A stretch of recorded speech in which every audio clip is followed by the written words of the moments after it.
Popcorn World.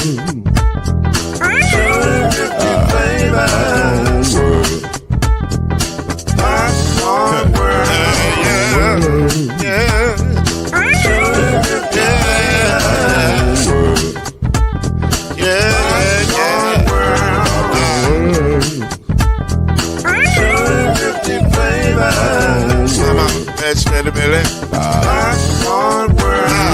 Can I make you groove now? Yes, I can. So you can get this groove in the back of a can. I can make it round the world and the holes in your hand. Popcorn World. 250 flavors gonna make you smile. 250 flavors gonna make you smile. 250 flavors gonna make you smile.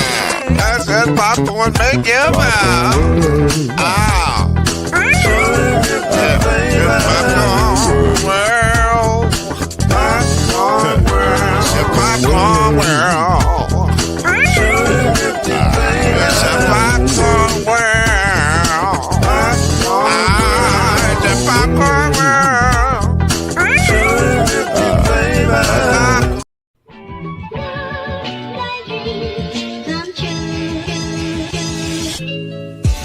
Now it's time for Believe in the ACC with our starting lineup.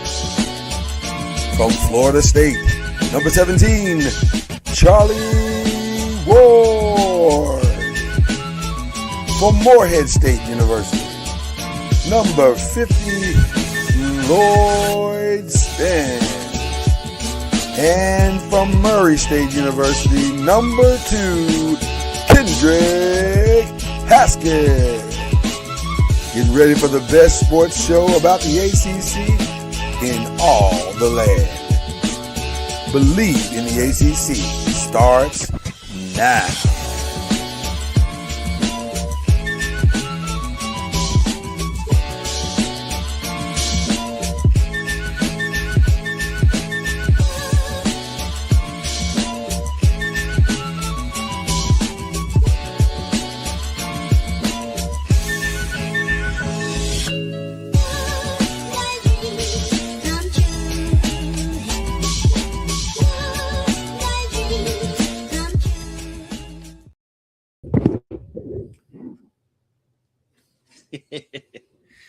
What up, though, peoples? Good to see everybody on a beautiful Thursday morning, March 26th. March is almost over. We are officially 1/4 through, or unofficially, but officially 1/4 through the year, right? Is that right? Spring has sprung. 4-3. Spring is sprung. Spring done sprung on a springer. I can't say what I want to say, but you get what I'm saying. All right. It's all good. Listen, we get here to have a good time. Not for a long time, but for a good time in this time. And that is the great Kendrick Haskins. Anytime he shows up, it's going to be a good time. It is without fail that brother's going to bring the good time with him. And by the way, I'm going to give an early shout out. Shout out to my dog, in my big poppy voice, to my dog, Kendrick Haskins, who may have been able to pull one of the best quotes of all time out of an interviewee, where a young lady in talking to Dale Griffith said, "Oh, his daddy famous." I love it. That, to me, and go to Kendrick Haskins' social media page on Facebook, or go watch wave3.com. You'll see the interview. Great interview. But the best part of the interview is the little girl saying, "Oh, his daddy famous." I'm trying to use that line as much as I can on today. Those young ladies were so funny. I'm sad because I couldn't use as much because I only had like a minute and a half. Yeah. Runtime for the story, and those young ladies, they for those who don't know, Daryl Griffith Jr., Griffith's son, he's been coaching flag football since 2013. Nice. And he's committed. Yeah. And so he's coaching high school age kids. And the interviews that we did, the ones that aired are hilarious, but like it's still plenty that I didn't air that were I want to see the rest. Funny. I want to see the rest for sure. The stuff that didn't make air was hilarious. Those girls are as funny comes, and so shout out to them early on. because they were hilarious. They were That great. interview was a good time, people. And again, his daddy famous. So that was the most Gen X moment I think I've had in watching the interview. Like, wow, they really don't know who Dale Griffith is. That's crazy. But it's funny though, because she had that aha moment. So anyway, listen, we're about to have a couple of aha moments here now because we are in the throes of March Madness. We got the NBA playoffs quickly coming into view. There's a lot to talk about as we do this mashup we call BLEAV in the ACC and the Press and Pros. But before we get to any of that, we got to talk about I just have problems with this. I do, and everybody will understand once we get to the discussion. But I have problems with this because this firing lacks or reeks of a lack of awareness of today's reality. And I think I'm trying to remember. I believe it was the Prophet Fat Joe that actually brought this to mind better than anybody. Yesterday's price is not today's price. It's not. And the sooner universities understand this, the better off they're going to be. You are not who you were.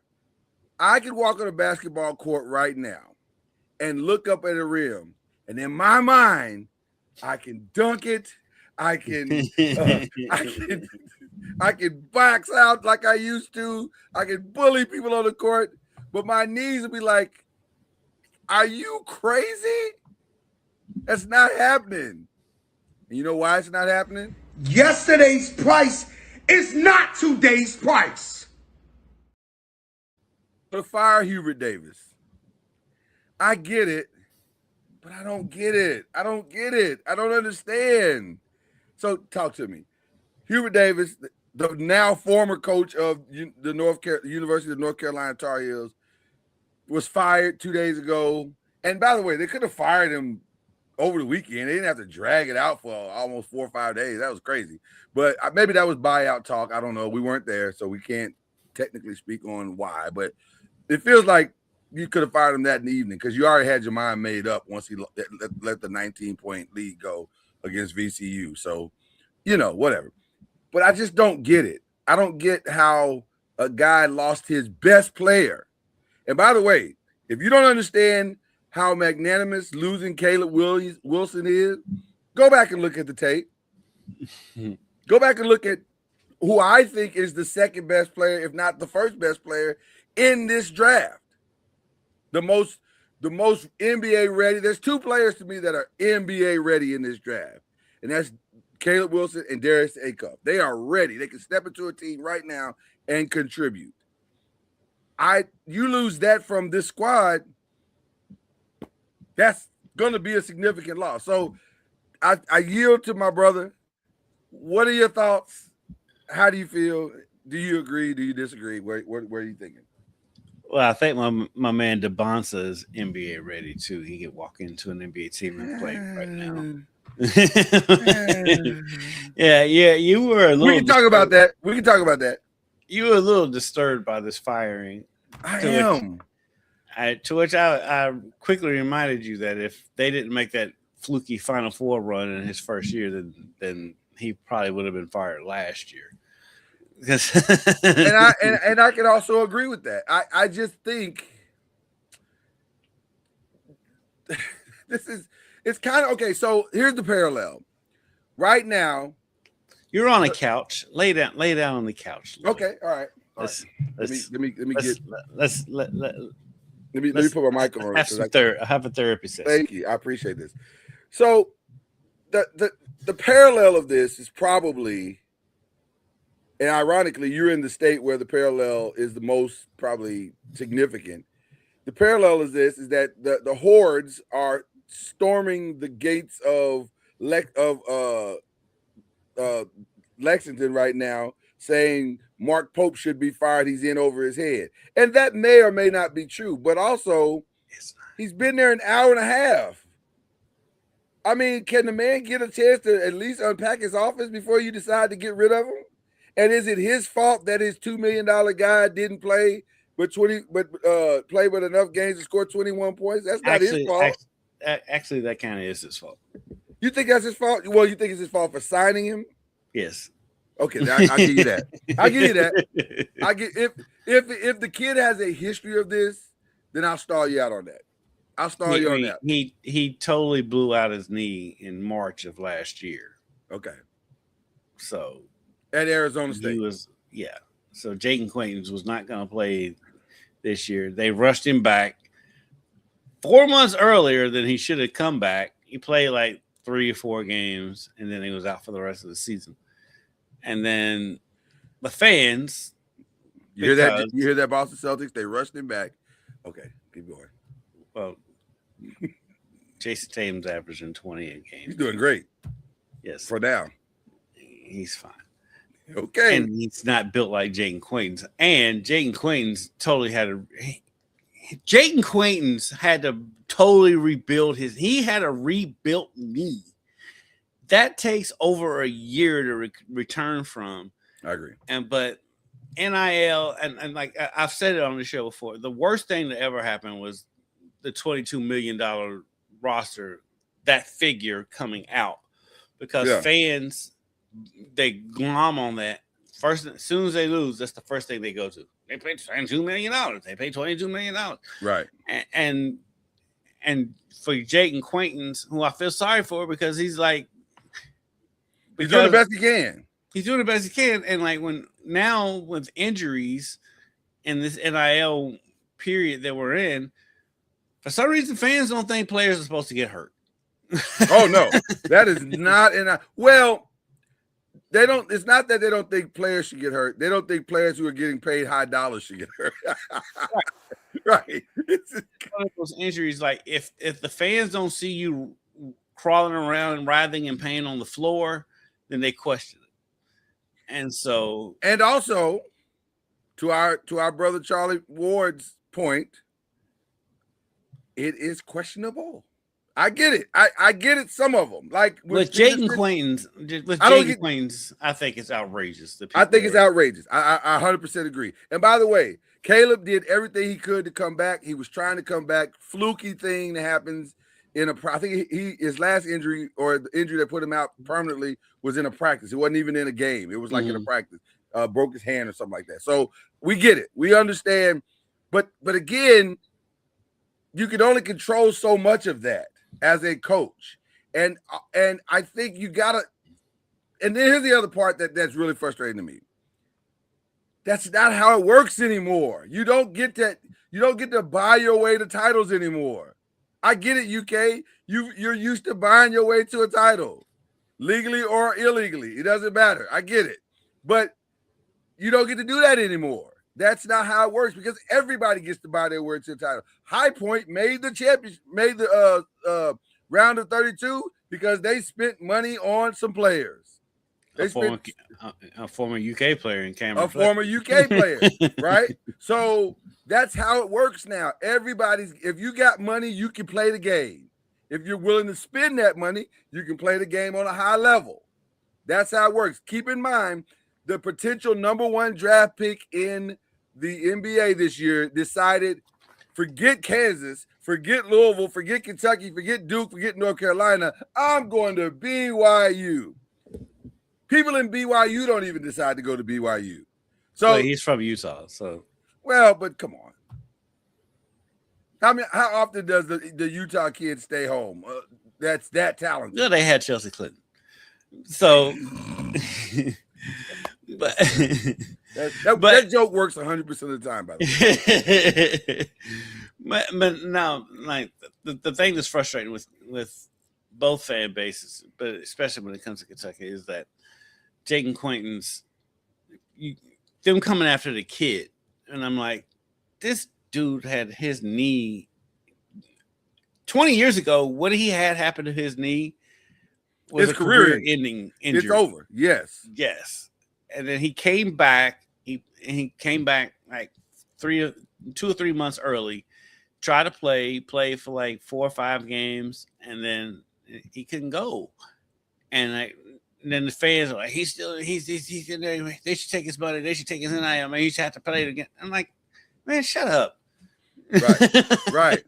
And by the way, he's not going to the draft anytime soon.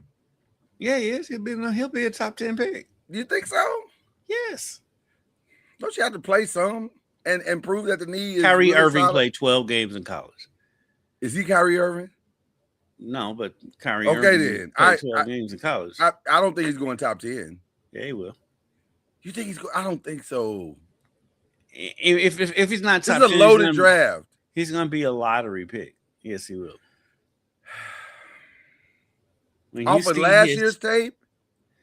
When you see his size, yes, his size, his ability, what he did in his one good game, he had one good game, he beat St. John's. Yeah. They won that game because of him. Right. Which, by the way, St. John's realistically could possibly make a run. They look poised. This looks like a true Rick Pitino, we can make a run type team. They got and it's all because they have a better defense than you have a better offense. I fully expect them to win tonight, by the way. We'll get to that in a minute. And they played to their strengths. They play to their strengths, which is what Rick Pitino teams do. That's what Rick Pitino is the master at, because that team cannot shoot. At all. Me, you, and Charlie is 3 50-year-olds could go out there and probably make more threes than they could. Without question. Without question. I'm not even flinching when I say that. Like, without question. As bad backs and everything. Give me at least 6 points. I can get 2 threes against this team. Well, maybe not against this team, but we can shoot better than they shoot for sure. But yes, I do think shout out to Jacob Payne, who made that statement just a minute ago. I think that's the point that I'm kind of making as well. This ain't your granddaddy's UK. Heck, this ain't even your daddy's UK. Right? Man, this ain't even your little brothers. Because or North Carolina, it's not your daddy or that's not how it works anymore. I think that is the reality check these blue bloods are gonna have to face. And it's one of those things that, like, even when it hits them in the face, a lot of the fan bases don't realize it. Yeah. Mark Pope was UK's 3rd choice. Right. Pat Kelsey was U of L's 3rd choice. Right. These coaches are not, just because you're UK, you're a blue blood, blah, blah, blah, blah. That doesn't mean you get the pick of the litter all the time anymore. UK been chasing after Billy Donovan since Pitino left. Of course, that was the first name that North Carolina people, and by the way, that brings us to this part of the question. I'm going to use my Game of Thrones voice. Who takes the mantle of the Tar Heel? I tried to get that right. I've been practicing that. I can see, with Michael Jordan being involved, I can see Billy Donovan. I can see it, maybe. But even then, though, if they do make that call, they do pull that switch or whatever, I don't think that's a good hire. Billy Donovan been out of college basketball for almost 20 years. I don't either. I don't understand the college basketball obsession with Billy Donovan whatsoever. Well, because he won 2 back-to-back. He won 2 championships back-to-back. But also he won it, like you said, 20 years ago. None of these kids were alive when he won it. So they don't know who the hell Billy Donovan is. Like, they don't have any idea. Billy who? Is that the guy who keeps losing with the Bulls? That's who Billy Donovan is in their lifetime. And to his credit, he keeps losing with the Bulls because the Bulls is a poorly run organization. Not even Billy Donovan's fault. Not even blaming Billy Donovan. Right. It's not his fault that they're so bad. Right. I can't put this on Billy Donovan at all. But also, it's not the same game. It's not even the same game anymore. And that's the thing that fans have to start wrapping their minds around. This is not the same game, and you're seeing it. You're seeing it in the tournament right now. Because guess what? Let's get to this part. We're going into the second weekend. Starts tonight, and guess what? There are no Cinderellas. There are no Cinderellas in the men's side. There are no Cinderellas in the women's side. Here's your breakdown for the men: 1 ACC team, 2 Big East teams, 4 SEC teams, 6 Big 10 teams, and 3 Big 12 teams. None of them. And the lowest seed is a 10 seed, Virginia, who, by the way, is in the ACC. Right. And I said 1 ACC, but it's actually 2 ACC teams. Yeah. Yeah, I mean, yeah. The culture of college basketball has totally changed. It's totally changed. And so that's why you see Vanderbilt. Vanderbilt all of a sudden started caring about athletics, and now they're good in everything. How about this? 6 on the women's side, 6 SEC teams, 5 ACC teams, 3 Big 10, 1 Big East, 1 Big 12. And the Big East team might be the most dominant in on their side, and it may not be close. If you go by week 1, they are the best team in. And it's goofy that they're still in the Big East if you think about it. Because essentially the Big East is a mid-major. Yeah, it's ridiculous when it comes to women's college basketball. But Connecticut is no Cinderella by any stretch of the imagination, right? But that's what I'm saying. It's not the same game anymore. And guess what? It's only going to become, not to say worse, but it's only going to become. There's only going to be more parity as more teams start to figure out how to make the NIL and they get more creative. And as long as there's nobody who's going to regulate this, and it appears there's never going to be anybody to regulate this, then it's going to be whatever it's going to be. And teams are going to matter of fact, another early shout out to Darius Acup, who signed his Reebok deal. Were you aware that Allen Iverson was one of his mentors? Not until I saw that meme or GIF or whatever you call it. That explains so much about his game, because he has an Iverson. Not saying he's as talented as Iverson, so don't do that, people watching. I'm saying he has an Iverson type mentality in that it's always it's intelligent attack at all times, and that was Iverson. Iverson was about intelligent attack at all times. I'm coming at you. I'm putting pressure on you. You can't stop me off the dribble. I can score what I want, but I can also make plays for my guys. That's Darius Acup all day, every day. And so it's interesting to me that this is where we are across the landscape, because if you could just get one of those guys, and God forbid you get 2 of those guys on any team in the country, you're going to be able to compete. That's how it works now. You're going to be able to you can at least get to the tournament. You can win your mid-major. You can still, but somebody's got to be willing to put the money up for you to get them. That's the X factor. Somebody's got to be willing to put the money up for you to get them. And if you can find it, like a High Point did, like other teams are doing across the country. Sacramento State, I think is the name of the team that Shaq is like the general manager of. Like at some point, Shaq might say, "Be like, I'm gonna put the dough up." And if we see somebody and we can steal somebody that's willing to go, make a legendary moment happen in a place that is least that's unexpected, then I'm sure Shaq would be like, "I'll write the check." Because guess what happens to that kid? That kid ends up where? At Reebok. Right. And Acup, I do want people to pump the brakes on Acup being the best point guard that Calipari ever had. I mean, like let's yeah, I don't know if it's that yet. Let's slow down on that. Yeah, I don't know if it's that yet. This man coached Derrick Rose, John Wall. Yeah, literally the current MVP is Shai Gilgeous-Alexander. Let's pump the brakes. That's everybody. Everybody these days are prisoners of the moments. The best I'm willing to give him is that he is my best player, or my top 3 player in the NBA draft. I know you and Charlie are big DeBonsta guys. Because we know how to say his name. Well, I do now. It took me a while, but I got it. You just call him DeBonsta. To it. Is it DeBonsta? DeBonsta. Is that right? That doesn't feel right to me. DeBonsta with an S? No, with an S-A, not an S-T-A? Yes. Look, don't be mad at me if I'm getting my Charles Barkley on right now, okay? That's just what it is. But he's been like the number 1 pick in the draft since DeBonsta. Okay, I got it. I'm sorry. I apologize to the young man. I committed to BYU on first take. I was busy that day. I was busy. I was doing stuff that day. I didn't watch. I listen.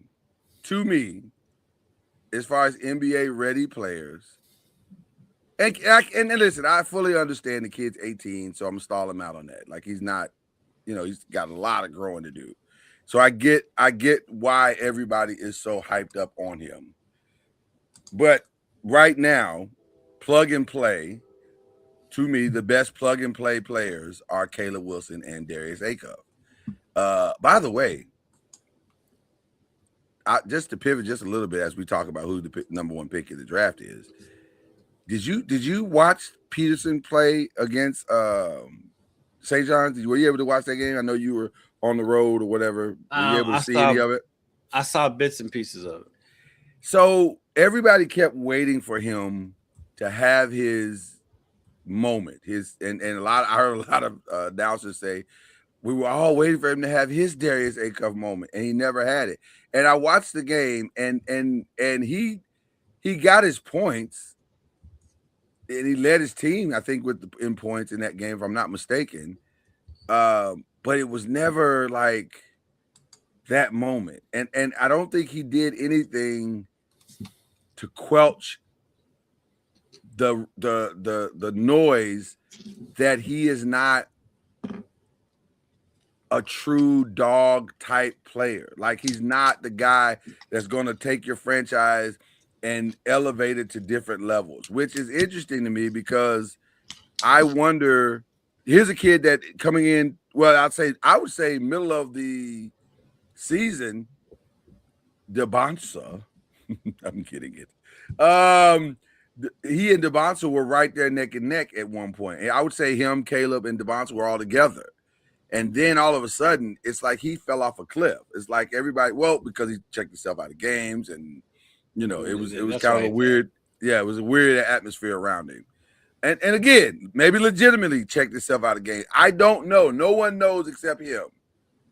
But it's interesting. I don't think this tournament did anything to help him. But where would you place him in I know this is way too early, but where would you place him right now? Is he a top 5? Is he a top 10? Top 5. You have no concerns about the motor, no concerns about the desire. NBA drafts on potential. He'll be a top 5 pick. You still think somebody will bet on it? Yep. Boy. The tape, the one thing that makes me nervous about that kid, what's going on with that kid, is that the tape doesn't justify it.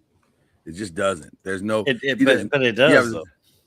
It justifies his ability. It does not justify where you take him.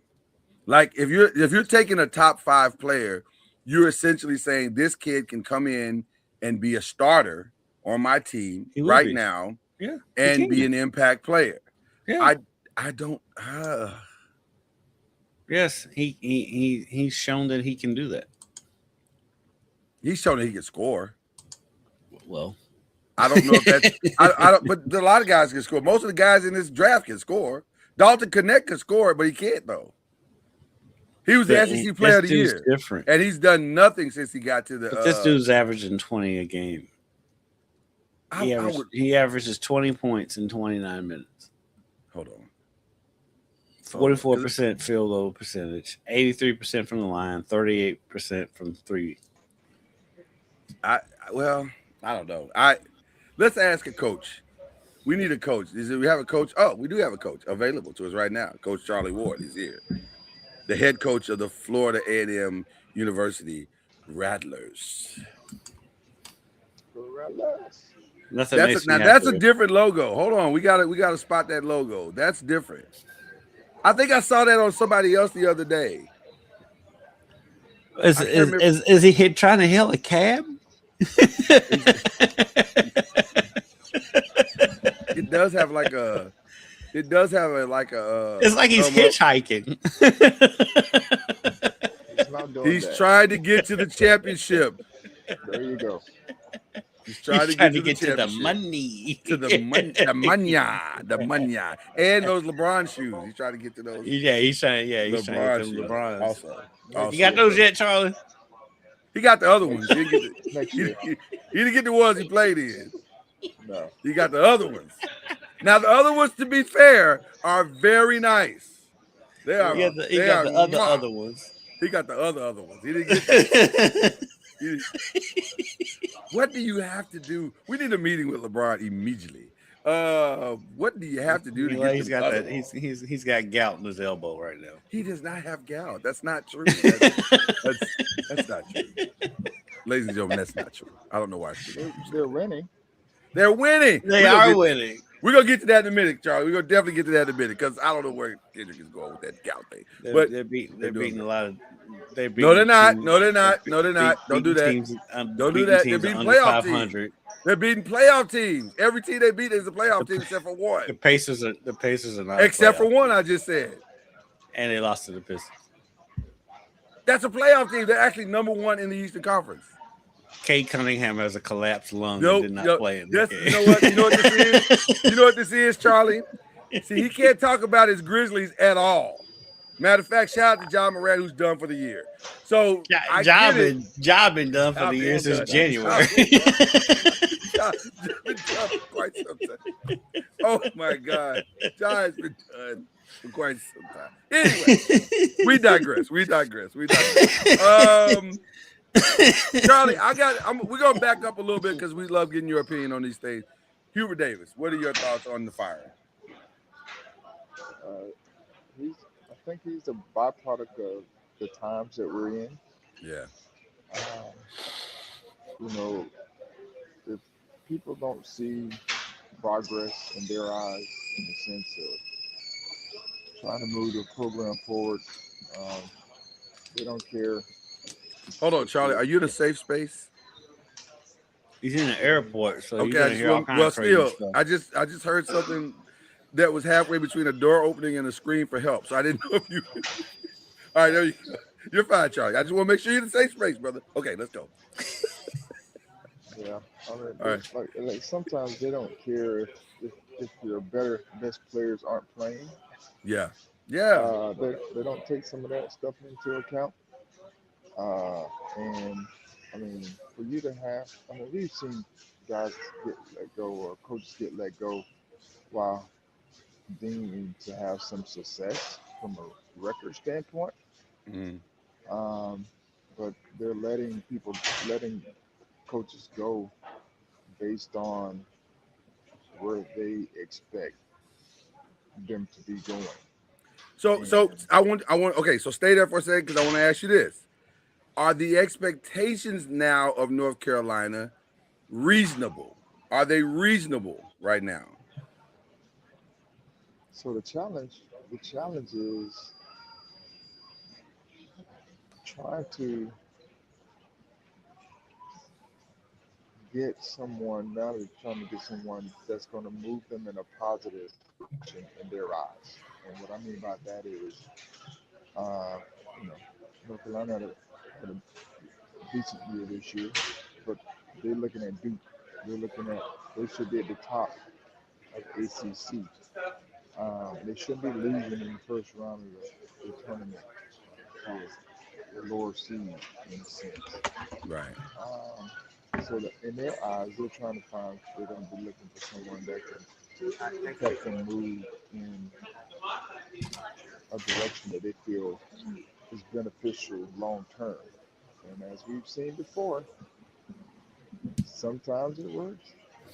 Sometimes that's exactly right. And by the way, your well, he was never your teammate, but I'm sure you know him or whatever.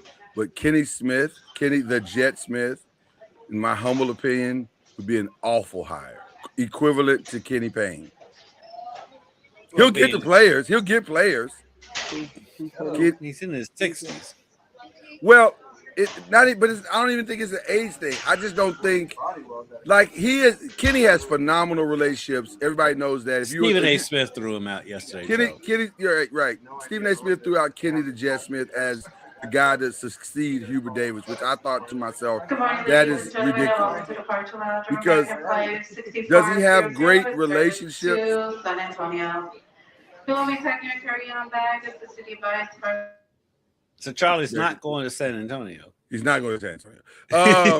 He's not going to San Antonio. Does Kenny have great relationships throughout the AAU circuit? Absolutely. He probably knows every high school coach from New York to LA. Like, I get it. But that does not necessarily mean that you can step into a hornet's nest like the expectations that are of North Carolina. And by the way, to Charlie's point, maybe even some unrealistic expectations. Like, I just don't think you can be what you were. Now, shout out to John Shire, who through Smoke and Mirrors has made it look like he really is doing a phenomenal job. And I guess he is, because he's getting top players every year. He's doing made great. A Final Four run last year. That's what I'm saying. He's doing a great job. But again, if the expectation is title, then he's not winning titles. So neither one of them are winning titles. It's not Smoke and Mirrors, though. Well, I mean, it is kind of, because because again, it's expectations. Everybody wants title or bust. Yeah, but he's got like he's had the top 5 player in the country. Right. But that's not Smoke and Mirrors. Hold on. Smoke and Mirrors is doing it with runts. No. You're making my point for me, because it is Smoke and Mirrors if the only expectation is title. You've not heard the rumblings of everybody this season saying, wow, is John Shire really the guy? Because he had, if you look at what Knipple is doing and you look at what Cooper Flagg is doing, why didn't that result into a title? Well, it resulted Flagg got hurt last year. I agree, but that's not how, that's not how it works. Also, Kendrick, that's not how it works. But also, they were good there at Duke, but they were young. And you're going to keep fighting the same thing each and every year. You bring in top tier talent. These guys are young.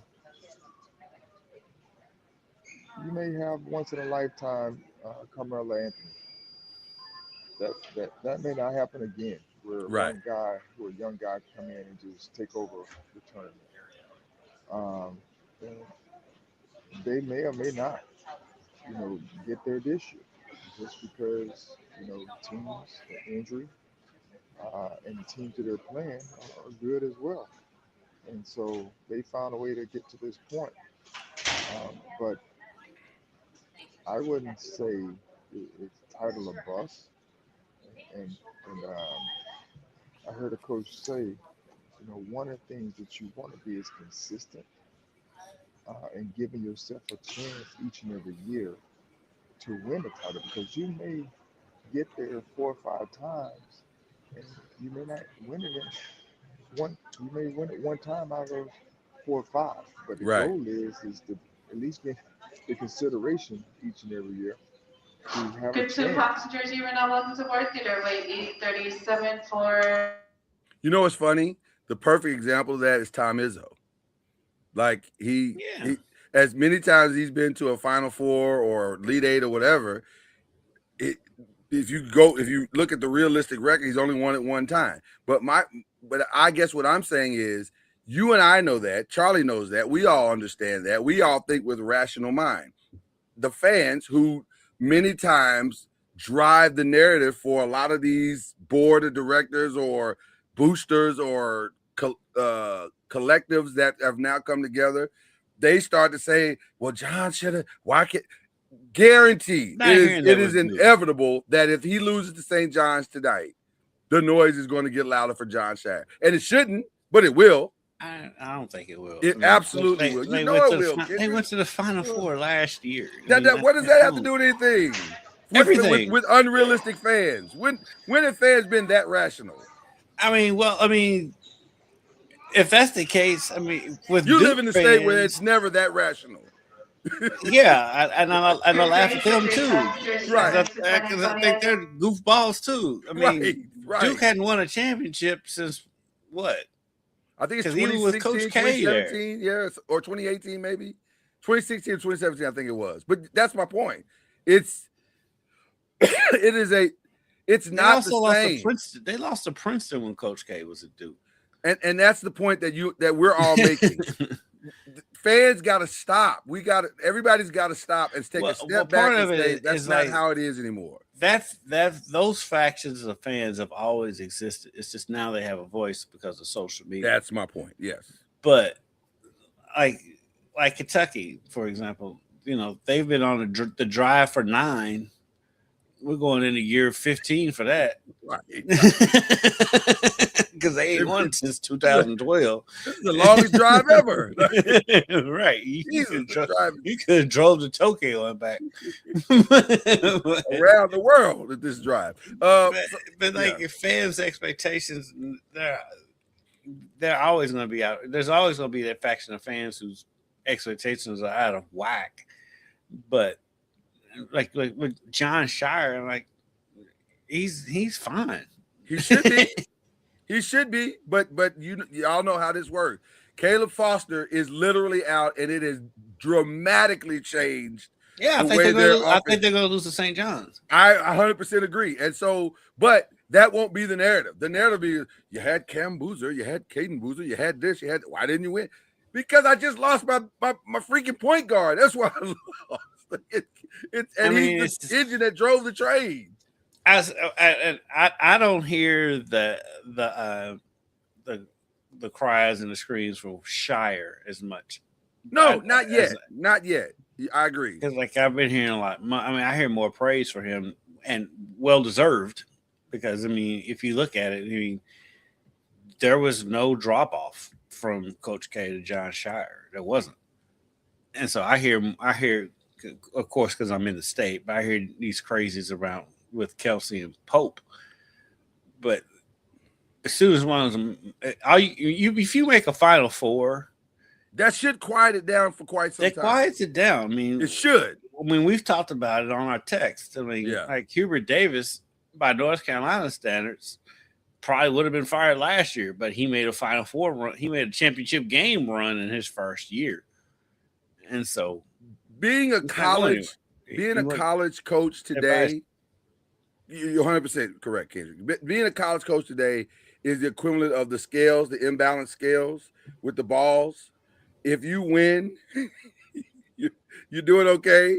But if you start to lose, they take them ball, and all of a sudden, that Kurt Cignetti threw it off for everybody. Oh, he messed up so the game bad for everybody. He messed up the game for everybody. So bad. It is so bad right now. But that's our managed member sitting in group 6. If you're not already a managed member, you can join for free at aa.com/enroll. That woman been quiet this whole time until you already talk. I know. And by the way, Charlie Ward, watch this, kid. And by the way, Charlie, you didn't do anybody any favors either, Mister. I had success in my first year in the SWAC. See that to me, again, it is something that you have to do consistently. Right. And people's expectations are that is what you're supposed to be doing every year. And as you know, you have to overcome, just like anything else, you have to overcome adversity through the season. Having the right people on board and having the right support, and supporting progress. And progress sometimes doesn't always equate to winning on the scoreboard. But I just think we can't, because it'll be just like anything else. You go through these ebbs and flows with programs and coaches, because everyone thinks the next Kurt Cignetti is where Kurt Cignetti came from. Right.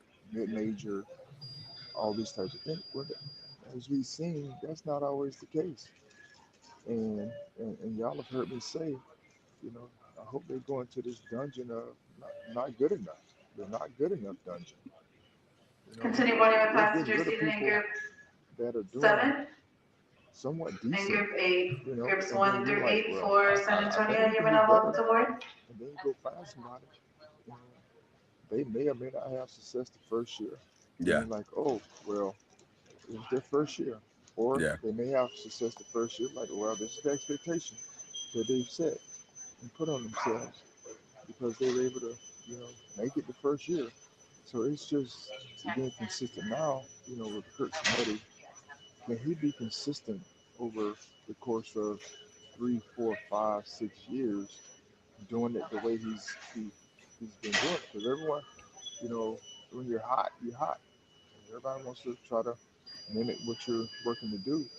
But at some point, we've seen 2 years later, Continue one of guys the have passengers lost their using group 9. job Also get in confirmed because passengers traveling they weren't to able San to Antonio, sustain given a level to board. the, Through doorway level of E37. Once again, reporting also get in expectation confirmed that passengers they set for for flight themselves. 6400 with service to San Antonio. Yeah. Now board. You're 1,000% correct on that.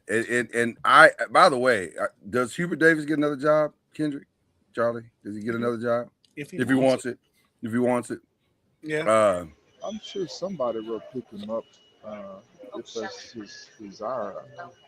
Will Wade, by the way, literally just got hired by LSU. So is NC State has their guy or I can't remember. Did they let him go? I can't remember what happened with that. So Will NC Wade State. Yeah, Will Wade is headed to LSU. back to LSU. Yeah. He's going back to LSU? That's what it just broke. Wow. Well, you saw that coming. That's So wild. they're probably, and there's another program like LSU. They're going to spend all the money on football and basketball, and they're going to end up in the same boat. Yeah. 'Cause it's I all mean, about, in this day and age, it's not about how much you spend, as Kentucky knows. It's about who you spend it on. do you have somebody that knows how to go to the grocery store and buy the right things that makes it all work? And that's the X factor. And I don't know if you can. I don't know how you accurately predict that, because if it appears everyone is going to play the NIL transfer portal game. That's where we are. More of that than 5-star. Unless your 5-star is top 10, top 25, they're probably not going to play that game. And so then it leaves you with, okay, who's the best shopper, right? Who's the person that can go into the Costco portal and say, give me this, give me this, give me this. This is the right mix. Now we can go compete. That's by the way, like you said, Charlie, that's a lot harder than it looks. It's a lot harder than it looks. And those who think they got it figured out find out very quickly. And just like you spoke eloquently about this morning, Kendrick, Mark Pope found out real quick, it ain't that easy. Just if a can has a damage, it probably has a damage. And it's not that easy to get what you need out of that. And he came out and he was saying that he wants players that want to play for Kentucky because of Kentucky's tradition, blah, blah, That is blah. not the problem. These kids don't care about tradition. And that's not the problem. Let's be clear. None of these kids care anymore about tradition. It's not how it works. Like, there are very few kids that go to a school today because that school is the school I always wanted to be at. That's not how this works anymore. Who's giving me the best offer? Where's my best opportunity? Who's giving me a scholarship offer? Who's my last resort? Those are the reasons why kids are ending up. What coach can get me to the NBA? Those are the reasons why kids are going to school right now. The school has very little got nothing to do with the NBA. It's got just who's going to give me a check. Well, for a lot of them it does. For a lot of them it does that path. At that level, because they know they're going to the league anyway. So it's about the check. There's some truth to that too. You're right about that. You're right. You're definitely right about that. So go ahead. So the next wave of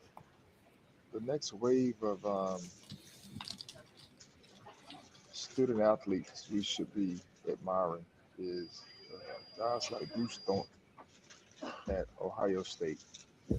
He is the leading scorer in Ohio State's history. Last call for passenger Probably not because he's the prolific scorer. It's because he stayed to school for long. Stay forever. Right. Hey. So kind of like that dude in the NBA.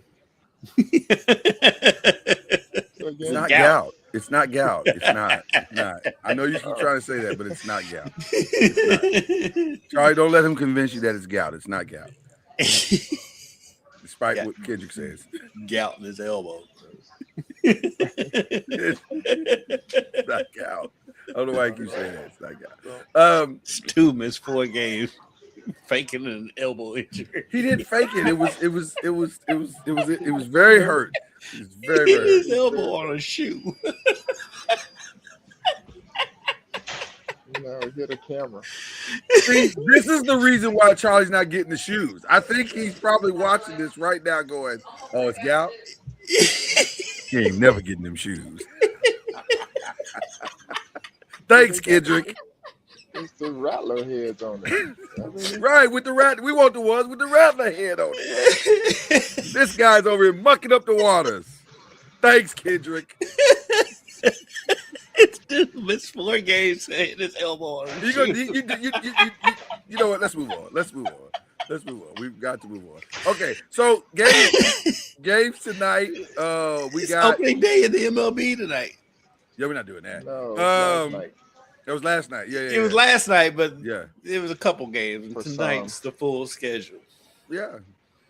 So we got Duke and St. John tomorrow. That's tomorrow. I'm of the opinion that St. John can win that.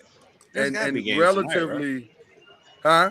There's gotta be games tonight. Right? Oh yeah, there's games tonight too. But I'm just going down Duke and St. John tomorrow. That's our ACC, and then I'll go get the ACC games out of the way first. So,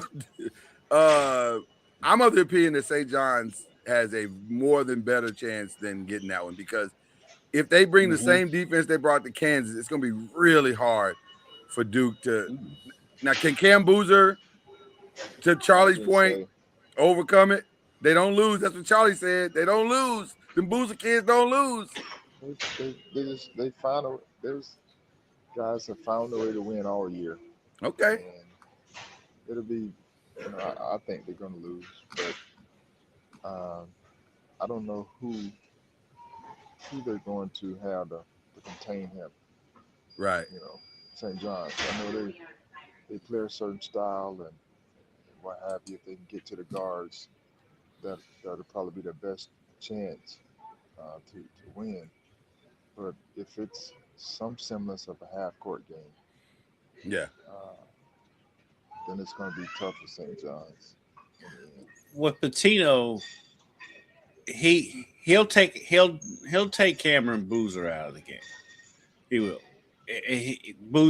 Whatever Boozer get, it's going to be because he's that good. But the secondary guy is who Patino teams generally put the pressure on.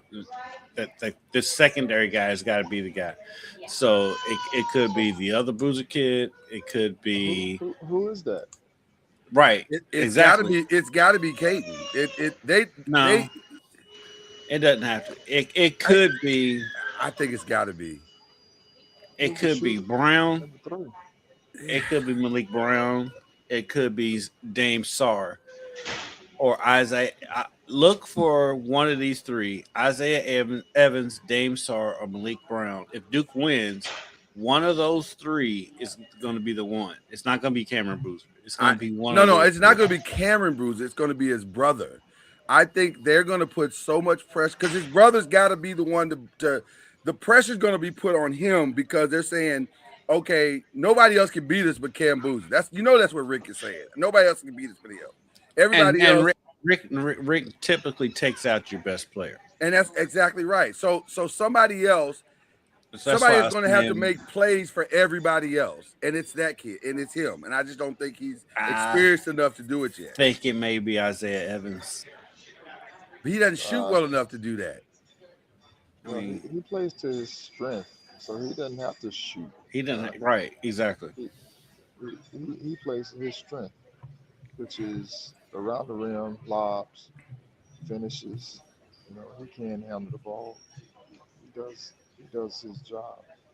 I just think if we try to take out Cam Boozer, and what I mean by that is he's smart enough to figure all that stuff out. Like you've seen him with 2 points at halftime. Yeah. And he finishes with 25 points. Yeah. Or 19 and 10, whatever, the double-double. And so he eventually figures it out because he's smart enough. He's seen so many things thrown at him, and he's unselfish. when you have a superstar that's a willing passer on the offensive end, then it makes life so much easier Yeah. because you know he's not going to always try to force the action for his own for himself. He recognizes those things, so it has to be strategic. You really got to make it tougher on him, but not throwing the kitchen sink to open up the door for other guys to take advantage of. You know, because from an offensive standpoint, you always want to try to get two on the ball. Yeah. And if you have a guy that can do that, or pick and roll situation, whatever it may be, you want to get two on the ball, and that just opens the floor for everybody else. So it'll be interesting to see. If, the thing is they can turn them over and get in transition. That's why I say if they put the pressure on them and they make it a full court game or transition type game, then it favors St. John's for sure. Which I think is what's going to happen. I think they're going to force them to make plays away from Cam, and can they make enough to get the win? I don't know. It's going to be tough. It's going to be tough. Ejiofor has to stay out of foul trouble regardless. 100%. 100%. The other thing is, who does St. John's have that can score? Nobody. They cannot shoot at all. They're an awful shooting basketball team, but that's not how they win, though. They know that. I mean, Bryce Hopkins is probably their scorer. Yeah. But yeah, it's him and Zuby Ejiofor. They're the scorers. Now Ejiofor had a game, an incredible game this last game. He was attacking the rim, and he was still 6 of 14. Well, I mean, he was attacking though. I mean, he was attacking. Yeah, he had 18 points. Yeah. Him and Bryce Hopkins. Because I'm literally looking at the box score right now. Yeah. Him and Bryce Hopkins both played 34 minutes. Both had 18 points. Ejiofor was 6 of 14. Bryce was 6 of 13. Right. That's it. And by the way, that's who they are. Bryce went 6 of 9 from 3. They're not consistent baskets. They're not consistent baskets. They're timely baskets. Yes. And that sometimes is better than consistent baskets, because if you can score when you need to score most, then that helps tremendously, right? Look at Darling. He scored when he needed to score most. His only basket of the game. Didn't hit a point, and got the 1 point that they needed. So, so there you go. So it's interesting. By the way, I apologize earlier. I said that I got completely. Obviously, I'm having a brain moment, an old man moment. We owe. The 10th seed is over on the women's side with Virginia, not on the men's side. So I apologize for saying that, but that's our ACC game. So hopefully it will go well for Duke and for our benefit. Although from a nostalgia point, I kind of like seeing Rick win. It's kind of cool. The other game, now the games tonight is Arizona, Arkansas. They got the 8:45 game. I'm gonna be honest with you. This just comes down to one or two things, and it comes down to, can Arkansas's bigs slow down Arizona's bigs? If they can't, then they're gonna lose. Cole's gonna have to be big in this game for Arizona.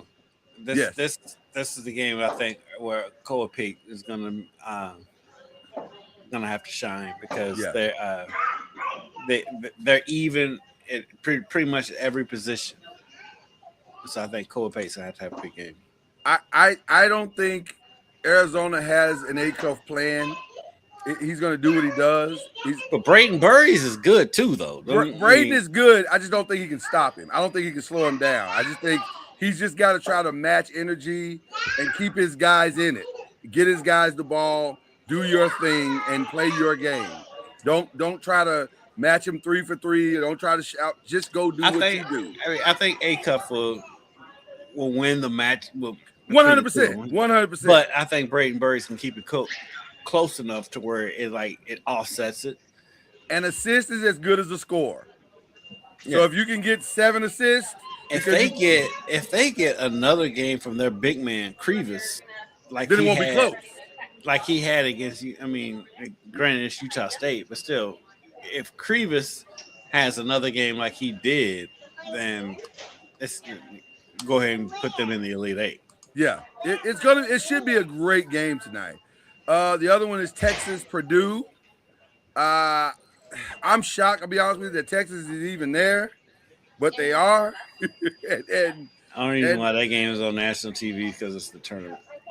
well, listen, yeah, and they put all the games on. That's exactly right.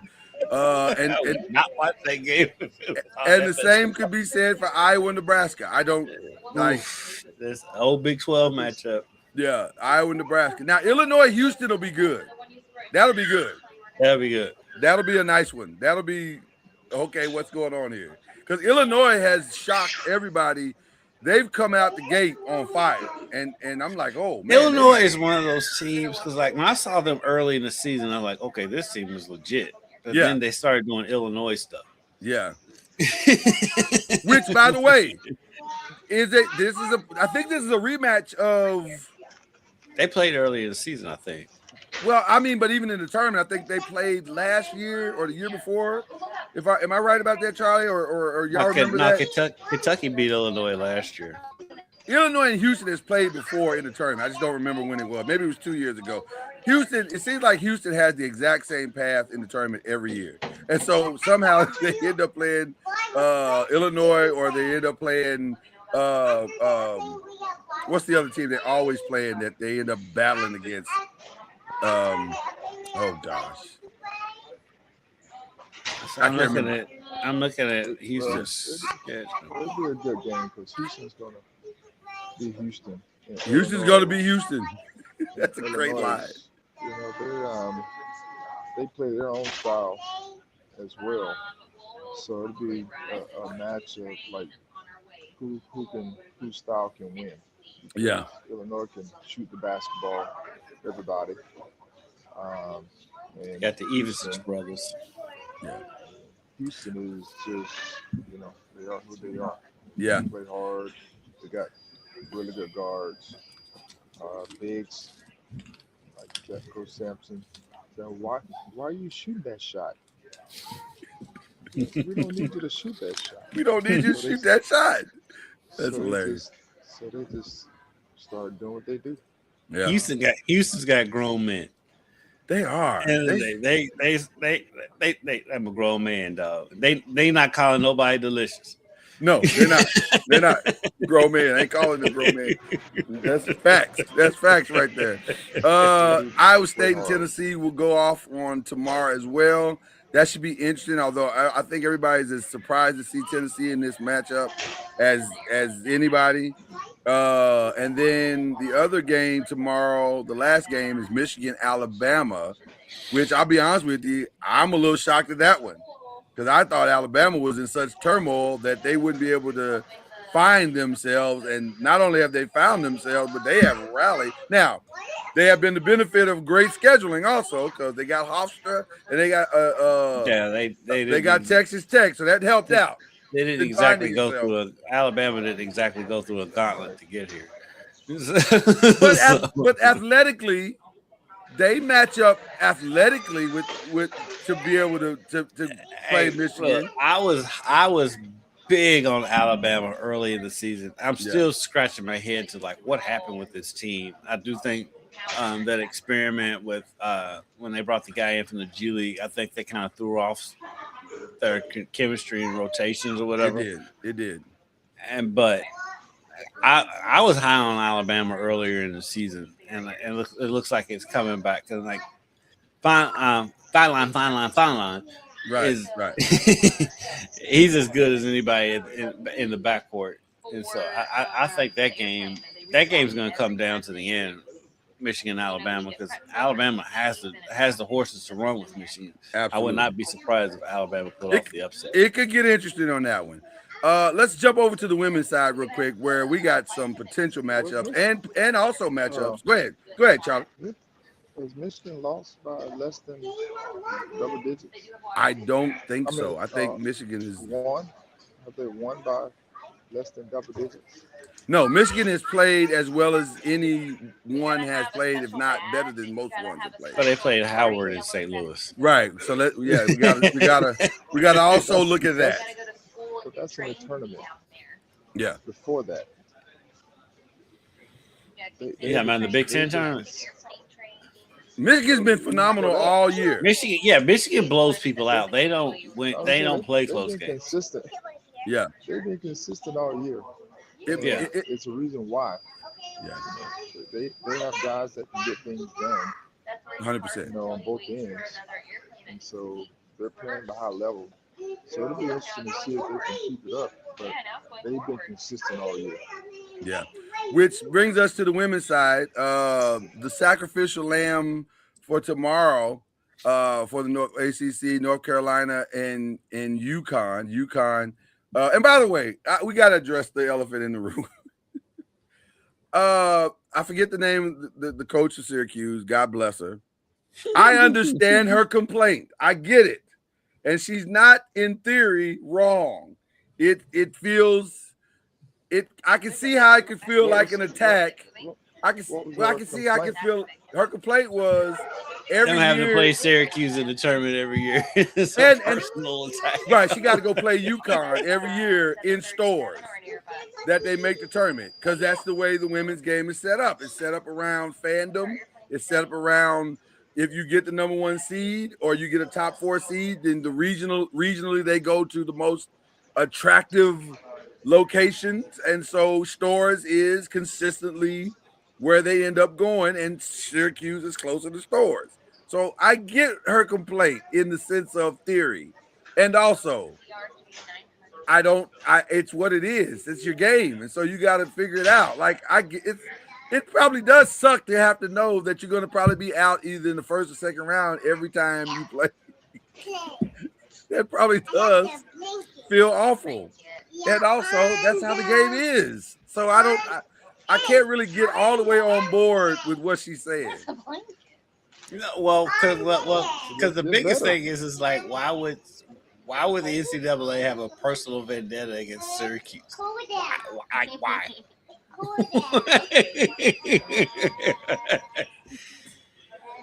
I'm not sure. My thing is better your position. Right. There is a path. When in the regular season, and you can host. There is a path. Now, and by the way, she has a freshman young lady that's really good. So I think she's starting to hopefully put the pieces together to maybe have something so that she doesn't have to keep experiencing this. But until you finish putting your team together, this is the experience you're going to have. Like, you got to figure it out. So yeah, I mean, as long as you're located where you are, you're probably going to be lumped in with Syracuse. Lumped in with UConn. But also, take umbrage. North Carolina's going to get the same beat down y'all just got. So it's fine.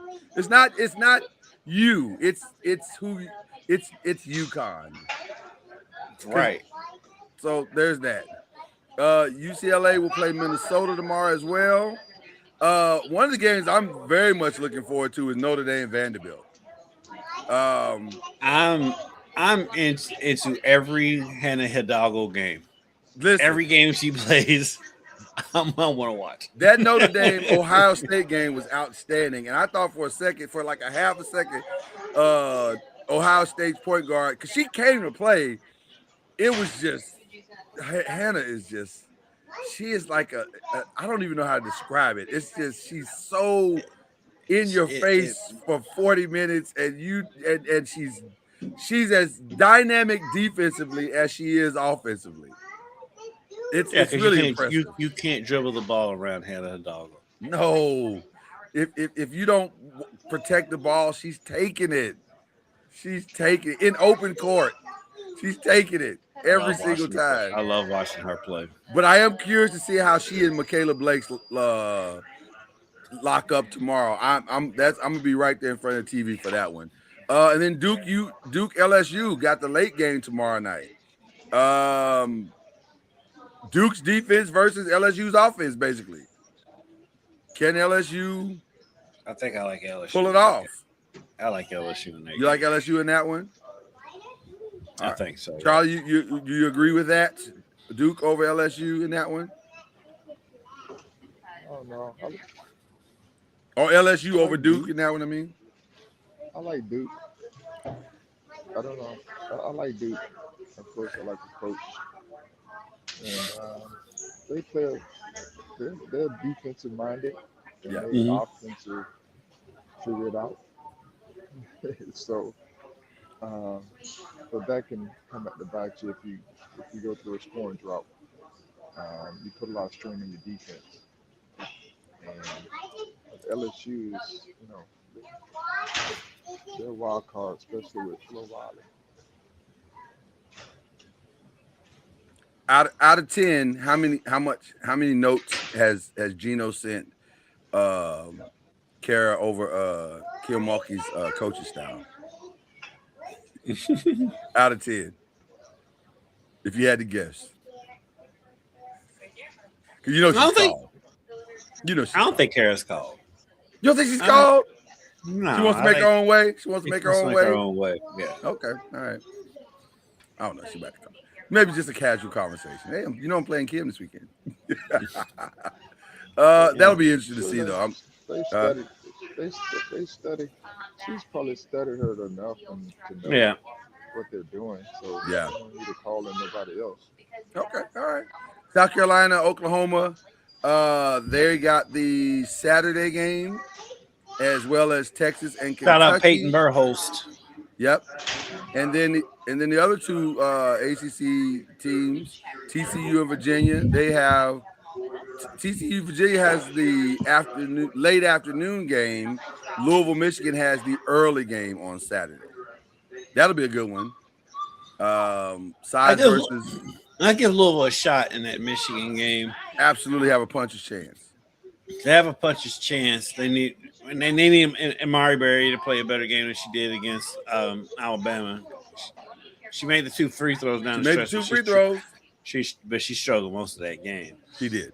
And then I need Alif Istanbululu to not fall down 5 times. Yeah. Because She got up 6 though. She falls down a lot. We asked her about that after the game. After Did the you? Alabama. Did they? We asked her. What was her response? I'm just out of curiosity. We were like, you fall down a lot. I've never seen a big fall as much as she does. Yes, you have. His name is Anthony Davis. Yes, you have. No. Anthony Davis falls a lot. No, he gets hurt a lot. He doesn't fall down. He fell a lot. I'm a Laker fan. I watched 90% of his games. He fell a lot. Watch. He's good for 5 falls a game. Watch Alif No, play. that's number 23 for the Lakers. So he falls a lot too. And then he gets up. Yeah, he falls a lot. Sometimes he stays down. Right. Well, that's the old man in him. You don't get up as fast as you used to when you're older, Charlie. You know that. Like that pop up ain't the same. Sometimes he Don't do it. His gout. Don't do it. Up. See, I asked you not to do it. Not to do it. So okay, that's your women and men's tournament. We're moving on. Actually, we're not. We're moving on. We're moving into the NBA. Well, Kentucky has to play Texas in Fort Worth. Right. That's not gonna go well. Yeah. I give Kentucky a chance to keep it close. No, they will not keep it close. Clara Strack she's a problem. She's not Madison Booker. Clara Strack is Dirk Nowitzki. She's not Madison Booker. She's not Kevin Durant.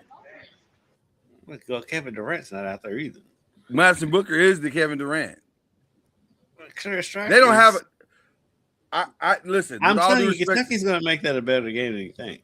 I'm not saying it won't be a good game. I'm saying they should have lost to West Virginia, but I'm saying I don't think they can win. No, they're not going to win. Yeah. I think that game's going to be closer than people think. All right, fair enough. We'll jump into some quick NBA news. Jump into Detroit. They did beat the Lakers. They did. But other than that, without Cade, right? But other than that, it's not. It's going about what you thought it would go. They're 7-3, so you can't really be that mad at them. They're 7-3 over the last 10, so they're holding. But boy, it sure feels like the Celtics and the Knicks are coming. Like they are coming. Why are the Celtics coming? Well, They're coming because What injection to their lineup did they Oh, get my that God, makes you this guy. believe that they're coming? this guy. What Okay. addition? What Yeah. addition? Mm, Was there an addition? it's the all Celtics? fun and games until Was it's there not. an addition to the Celtics lineup that gives you belief that they can win the Eastern Conference? No, that's not the reason. It's not the sole reason that they're coming. The reason that they're coming is that the Detroit Pistons lost their best player.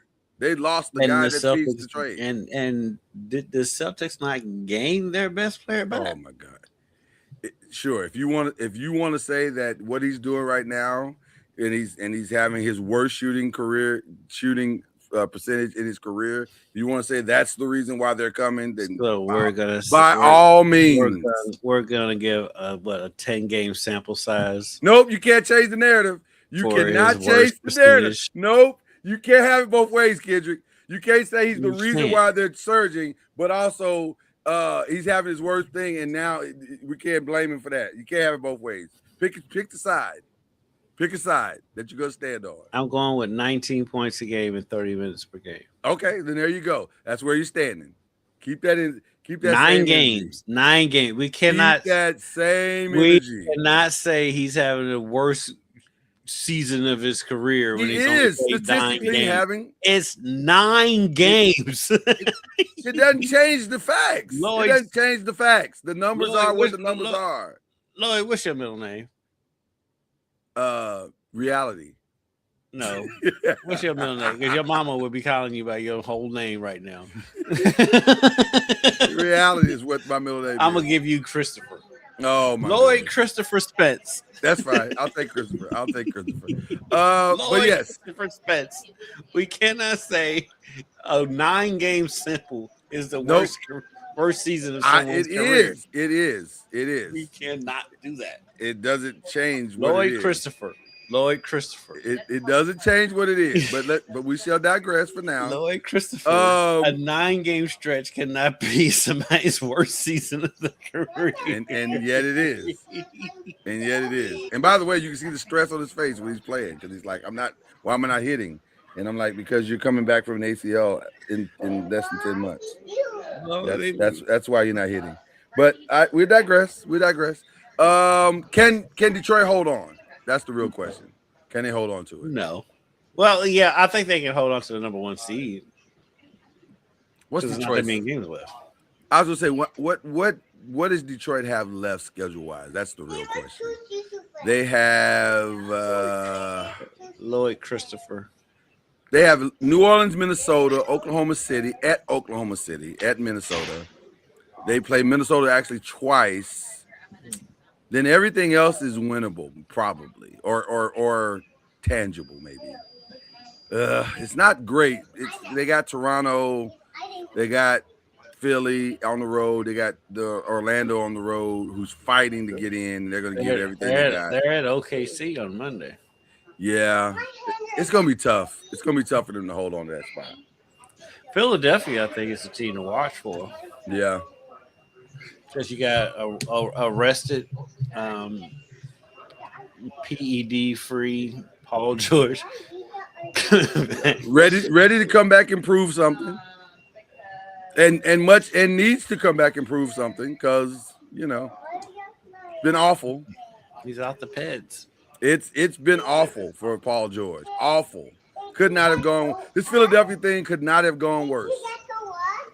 But when it's predicted. No, without question. Like this is to the surprise of no one. But also, he's got to rehab the reputation and everything. And shout out to him for coming out and saying, hey, part of this was some depression. Going through some mental health stuff. I get, decided to take some routes I shouldn't have. That's fair. Not gonna blame a man for that. But also it has not gone well. So there's that. This is Kendrick's favorite topic. Are the Lakers for real? It is my favorite topic. It is your favorite topic. Are the Lakers for real? It's like you can set your watch to it. If the Lakers were every year. If the Lakers win 2 games in a row, ESPN is going to go nuts. If they lose 2 games in a row, ESPN is going to go nuts. They're falling off the cliff. It's the Cowboys. I'll say this. Clickbait and gets viewers. It's the Cowboys. I'll say this in as measured a way as I can. They have found a formula that works. Will it work every single time to beat teams 4 times in series? I don't know. I think it's going. I'll say this: regular season. No, I disagree. I think they can win the first round if it's Houston. I think they can absolutely, because Houston's a mess. It's a mess. Houston's playing the Nuggets in the first round. No. They're three. That's the 4-5. I thought Houston was in the 6th spot. No. Am I wrong? They may be now. When I last checked, they were in the 6th spot. Well, either way, Houston. The Lakers at this point, as you talk about their style, they're in 6th position, but they would play. They're going to play some defense at some point. Right. Well, here's the thing, Charlie. You're 1,000% correct. But what they're trying to do is figure out a team concept where they can hide their inefficiencies. And so far, it's kind of working, but I don't know if it works in the playoffs. Like, it's hard to lie in the playoffs. Because Luka is what he is, and Austin is what he is, and Aiden is what he is. Now, it's worked in the regular season. LeBron is what he is. And LeBron is old. So it's worked in the playoff. I mean, the regular season. And I think it could work in a 7-game series against Houston. Notice I just said Houston. I didn't say anybody else. Because I think Houston's got its own set of problems. But man, I don't know. I don't know if it can work past the first round. I just being honest. I don't know if it can work past the first round. But it's working right now, so, they're probably going to lock, barring a total collapse, which their schedule says they shouldn't have, they'll end up in the 3. Now, if they end up in the 4 and they have to play Minnesota, that could be ugly, because that's who put them out last year. I don't know. That man, Ant, when he comes back, he's the wild card. He is. Get rid of the board. Well, we're gonna miss you, Charlie, and we're gonna definitely miss the lady behind you. She's awesome. And that baby. That baby is amazing. Thank God for that baby. Yes. Thank you, baby. Thank you, baby. Have a safe trip, sir.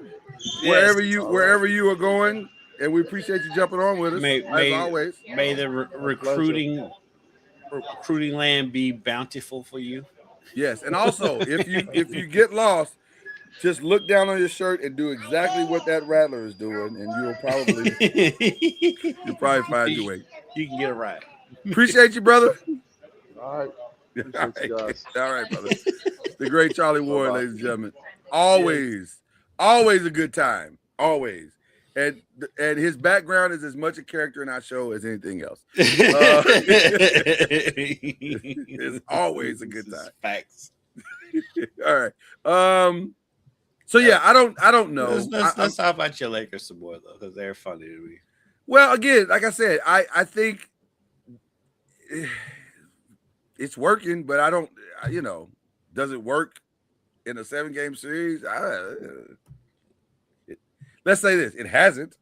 So we'll see. We'll see. It hasn't. It's the same thing year in and year out. If the Lakers win 3 games in a row, ESPN's like, "Oh, they're for real." Lakers lose 3 games in a row, which is, by the way, the normal ebbs and flows for any team. I don't know about that. That's not true. This is not a 3-game winning streak. This is like a 9-game winning streak. That's not normal. Teams don't win 9 games in a row. You know that. You're Grizzly fans. You know that. They lost to the Pistons without Kate Cunningham. They did. And also they beat the Nuggets. Full strength. The Nuggets, though, if we being honest, the Nuggets are a very weird team because the Nuggets They fly under the radar because they're the Nuggets. The Nuggets will lose to anybody. You and I are the only two voices I hear in the zeitgeist of media saying this. I don't hear anybody else say that. Everybody else, oh, Nikola Jokic, oh, Jamal Murray's got 53. Okay, yes, but also they'll lose to the Grizzlies in a heartbeat. They'll lose to the Pacers in a heartbeat. It does literally, you just said that. They lost to the Grizzlies last Wednesday. That's all I'm saying. So now, granted, they've won 4 straight, right? But the 4 straight against Toronto, Portland, Phoenix, and Dallas. They lost, but before that, they lost to the Grizzlies. They lost to the Lakers in overtime. Yeah, they lost to OKC. They got beat by 39 at New York. Wow. Yeah. They will lose to anybody. They got matchup problems. They got beat by Golden State at home. Now, that was at Golden State. They lost to Golden State. Yeah. Oh, man. And I know we lost to Clippers. I know we do shout-outs later, but, man, we want to send out love and condolences to Moses Moody. Crazy injury. That was a crazy. I've not seen it, and I will not. Don't watch it. It's the weirdest thing you've ever seen in your life. It looked like something out of a movie. Remember the 6 man? Remember Kadeem Hardison in the 6 man? Mm-hmm. How he just kind of, for whatever reasons, just passed out, and it was like, what just happened? That's what it looked like. He was going up for a dunk, and it was the weirdest, craziest thing. How about this for an oddity? Okay. The Nuggets, who we just said will lose to anybody, lost at home to both Charlotte and Atlanta by the exact same score. 110 to 87.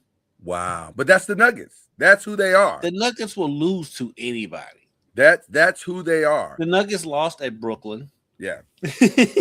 They lost by 24 at Miami. They lost at Orlando. They will lose to anybody. So. It feels a lot of times like the Nuggets' only goal is to stay out of the play-in. Like, other than that, they don't really care where they land. They don't care if they have home court advantage. They just don't want to be in the play-in. As long as they achieve that, they're fine. They're happy. And they probably will achieve that. Like, although their schedule is not favorable, I think there's some tough matchups coming down the stretch for the Nuggets, if I'm not mistaken. They play, so they're at Utah tomorrow. Which that could go either way. They're home for Utah and Golden State. Then they go to Utah. They got the Spurs. They'll lose that. They got the Spurs twice going down the stretch. They have another game with OKC, and they got Portland and Memphis in there too. I can see them losing both those Spurs games because Wemby is in. We'll get into that a little bit here in just a second. But Wemby's on a tear right now, so I can see them losing both of those. I can honestly. He's on a tear, but he that man's costing me money because he always comes up one short. Does he really? He can't. Call him and be like, "Hey, man, I needed him to score 20 last night. He got 19. There's another time I needed him to get 12 rebounds. He got 11. Young boy stuff. That's young boy stuff. That's not understanding how the game works. Yeah. But anyway, so yeah, back to the original point of the Lakers for real. They may be. We'll see. I mean, it's a strategy. It's kind of working right now. They're not. We'll see. I'm of the opinion. Well, no, I'm not. You're not, Lloyd. You want me to? Nope. You want Lloyd me to Christopher. You want me to because you are in misery. I refuse to join your misery. You will I'm not in misery. I don't care about You will be without company. Doing. You will be without company on this one. Lloyd Christopher. I believe. You do not believe in that team's defense. You do not. I didn't say that. You didn't even say that. That's not what I said. That is not a quote. That's what I believe. Do not believe that team defensively can beat. I do anybody. not. I do not. But they'll win that playing game. They're not gonna make the play and stop that. They're not. No. I mean, they'll play one of the playing game teams. They'll win that. That first series. They're not gonna get to the 2 spot. They're not gonna play a playing team. They're not leaving the 3 or 4. That's where they are. They ain't doing nothing. They're not. Well, you don't want them to do anything. You like the misery. I do want them to do. I do want them to go far. I want him to go far too. By the way, let's move on to something else. Then fall on their face. Oh, you're Stephen A. Smith. You're Stephen A. Smith now, which not I don't know if that's a good thing. Yes. It's a lucrative thing though. It's very lucrative. It is Celtics beat the Thunder, not decisively, but they won the game. Like now, let's context matters. I think this is like the fourth game in 5 nights for. And they just got Jalen back. They're working Jalen back into the So I'm not going to overreact as some of our peers are. I will never overreact to a regular season game. Yeah, are they the biggest threat? Maybe we'll see. I'm not going to count the Knicks out yet. I think the Knicks are still legit. They're playing. The Knicks are fine as long as they don't have to play the Pistons. Yeah, because the Pistons have had the Knicks number all season long. Like as the Spurs have had the Thunder's number, so have the Knicks had. I mean, the Pistons had the Knicks number, and I fully expect Cade Cunningham will come back and be healthy, and they'll make it interesting in the East. It won't be as cut and dry as some of our peers are trying to make it out to be. So let's get to the final question of that. Who's the MVP right now? I mean, Shea's gonna win it. I have a problem with that. I don't. I do. He broke Will Chamberlain's record. He did, but also you can't. He's missed a lot of games. And not to his own fault, but he hasn't missed. He hadn't missed the requirement. Yeah, I agree. He hasn't missed the requirement, but I think Cade being punished, which it appears he's going to be, for something that was completely out of control. I think they got to fix that in the. That rule doesn't allow for nuance. Right. And that's what I'm saying. In the offseason, they got to fix that. This kid is first team All-American, I mean all NBA, and to not let him be that because he's going to miss it for something that was a fluky situation is crazy to me. Because that's not only costing them an accolade, but it's probably costing them money. It's costing them money, right? And that's not cool. Like he didn't plan to have his lungs collapse. So how do you punish him for that? That's weird to me. But we got to do better with the nuance of the rule, and I don't know. So I think it's Wemby, Shea. I'm gonna be honest with you. I don't think it's Luka. Luka's played phenomenal, but it can't be Luka because it happened late. It didn't happen. It hasn't. He's led the league in scoring all season, sure, but also it's a surge, and I don't think a surge is supposed to be rewarded with an MVP. Is it an MVP type performance? 100%. Should he at least get some votes? Possibly. But is he the guy? I don't think so. I think it's either Shea or Wemby for me. Yeah, it's either Shea or Wemby. I think Wemby may have won some voters over with what he said the other day. I won Draymond over. He won Draymond over. He won Stephen A over too. Yeah. And I have no problem with what he said because he's not wrong. He's not wrong. Yeah, he's not wrong. But I think it's going to come down to Shea, Wemby, and Joker, and I think. Well, I don't think Joker's going to get it because there's fatigue. You know how it is. Right. Yeah. There's fatigue, and there's this funny little thing called defense. Yeah. Well, and Wemby called that out, and so I think now they're all going to look at his defensive numbers and go, "Oh, dang, we can't reward that." Hey, I think Wemby may have saw my tweet about watching Joker play defense. Well, listen, as you know, that's one of our most fun things to do. We thoroughly Joker play defense. We thoroughly enjoy Joker defense on this show. It is a good time. If you like watching that is the definition of smoke and mirrors. It is. Yes. It's a good time. It's a good time. We mentioned this earlier as we get to the rest of the stuff. Darius Acuff signed his Reebok deal right now. And shout out to Shaq and Allen Iverson for pulling this off. This is a good look for them. I like the fact that Reebok has decided we're going to get all the guys, the up and comers that can make noise in a different way, because that's really, because you know what happens. The Angel Reeses and the Darius Acuffs of the world, they end up being cult followers like an Allen Iverson was, and they sell as much as anybody else sells because the culture likes them, and I think these guys are that. So real quick, Ty Simpson had his pro day yesterday, and all you had to do is turn on ESPN for 5 minutes. Oh my God, it was unbelievable. And so Dan Orlovsky, and this is what he, by the way, let's be very clear, this is why they pay him at all. It's for moments like this where the take is so outlandish. I was gonna say ridiculous, but outlandish. And he'll say, "What, you gotta look at the tape."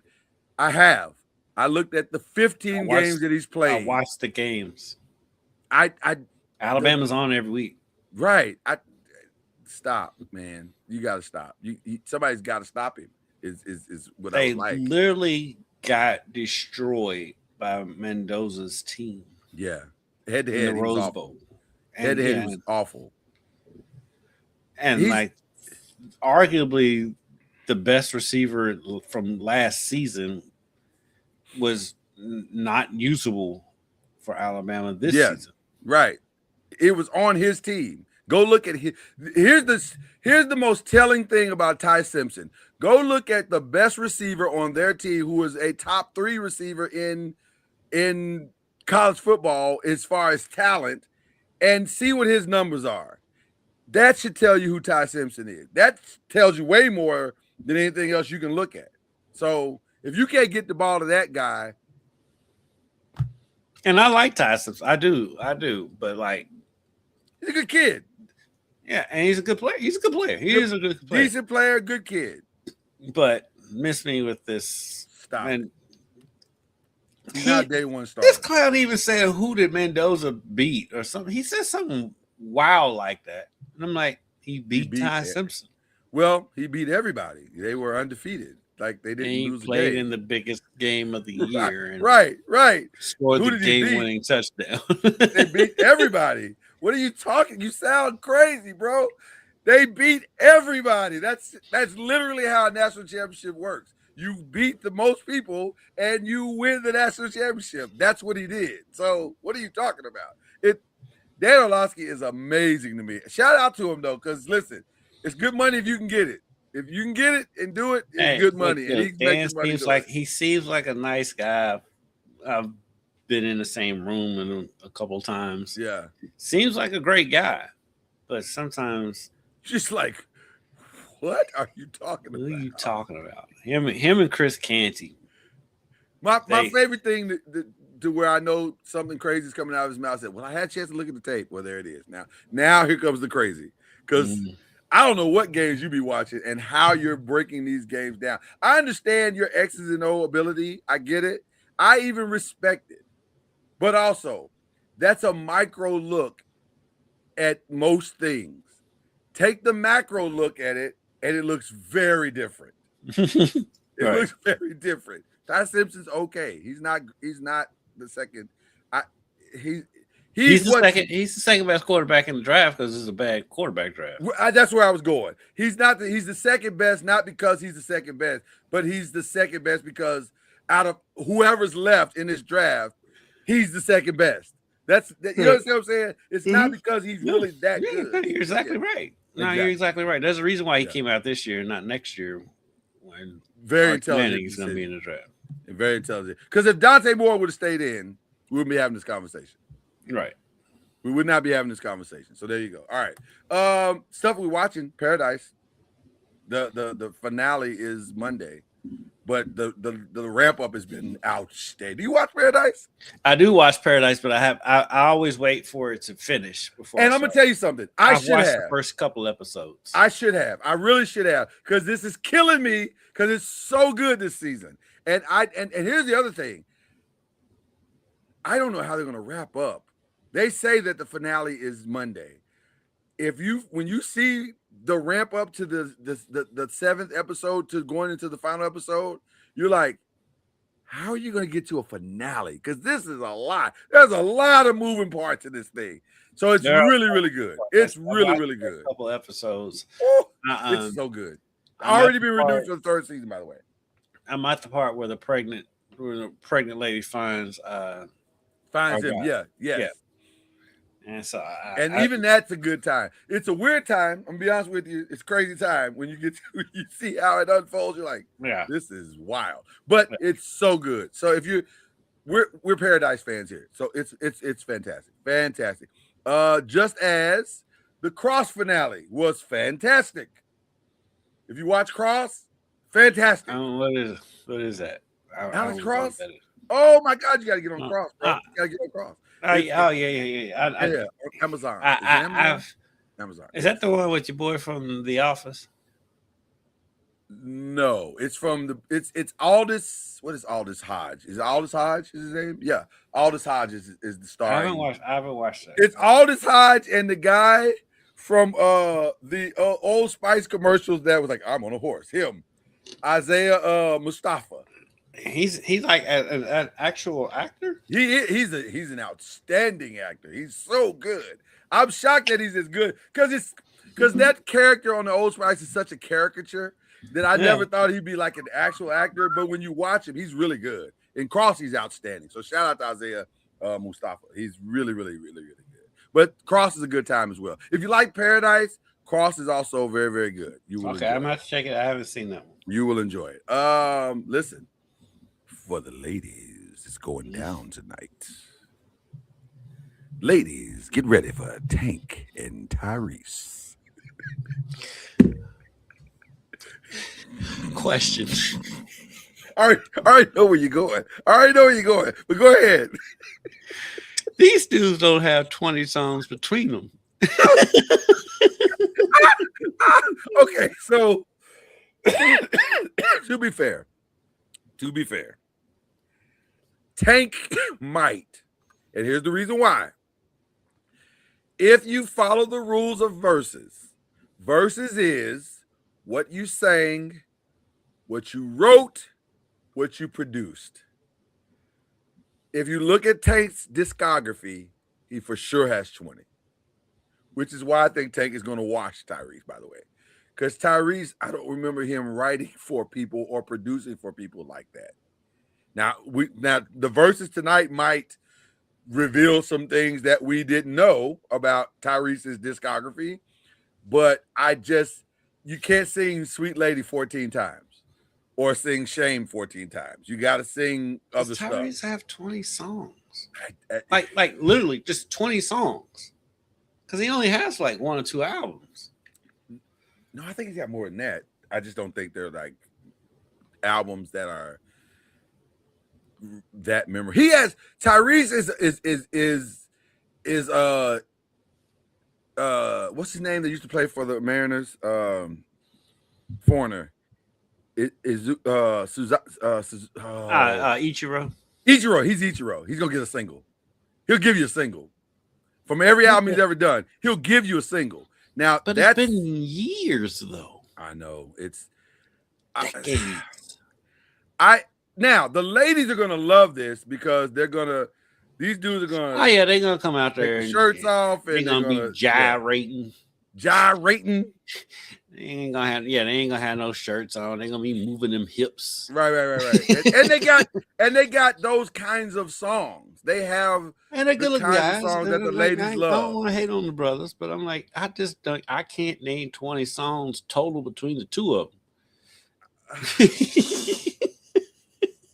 I can't either. But if I'm being honest, I can't either. But I think Tank will get closer to the 20 than Tyrese will. I'm pretty sure Tank low key has more songs. Because I'm pulling up Tyrese's discography now. He does. Right, because he's produced a lot of, like, he produced for B2K, he produced for Jamie Foxx, he's produced a lot. Matter of fact, I discovered that when he did the Tiny Desk. And he brought out some songs that he wrote, and I was like, "Oh, I didn't know you wrote that, fam. You got some bikers out here." So that part. So 20 for Tyrese. How you gonna act like that, sweet lady? What am I gonna do? I don't even know what that is. Lately, okay.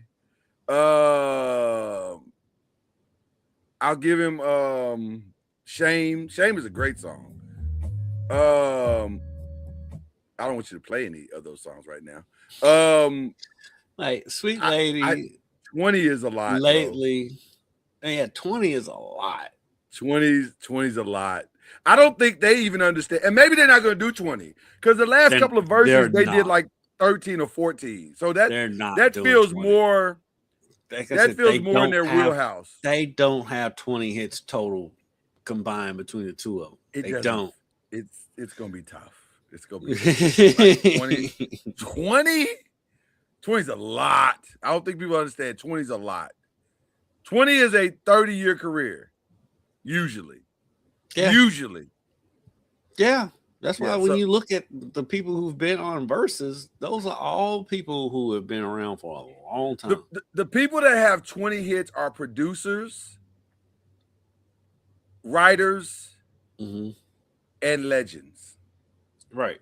Exactly. That if you don't fall into those three categories, like Babyface could do a verses of his own songs and songs he's produced. Yeah. Matter of fact, that could be the competition. Babyface can do a verses against himself.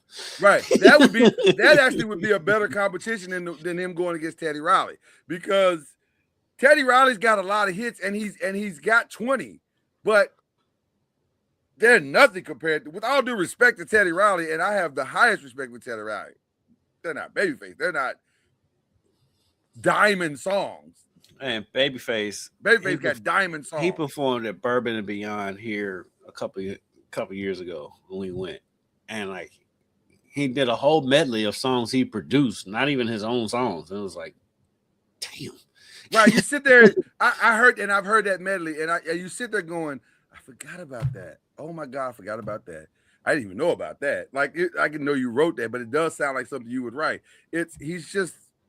So this is going to be, if you're a woman, you're going to love this versus. It's going to be a great versus. Also, they're going to be on stage a long time because they're both long-winded. They're going to talk about all kinds of stuff. They're going with their 10 songs. Respect to my brother. This is my brother right here. This is not a competition. This is it's going to be all that. So just get ready for all of that. Yeah, it's going to be a lot of talking. Yeah. It'll be a 3-hour versus for sure. But to fill the space, because Tank and Tyrese is going down tonight.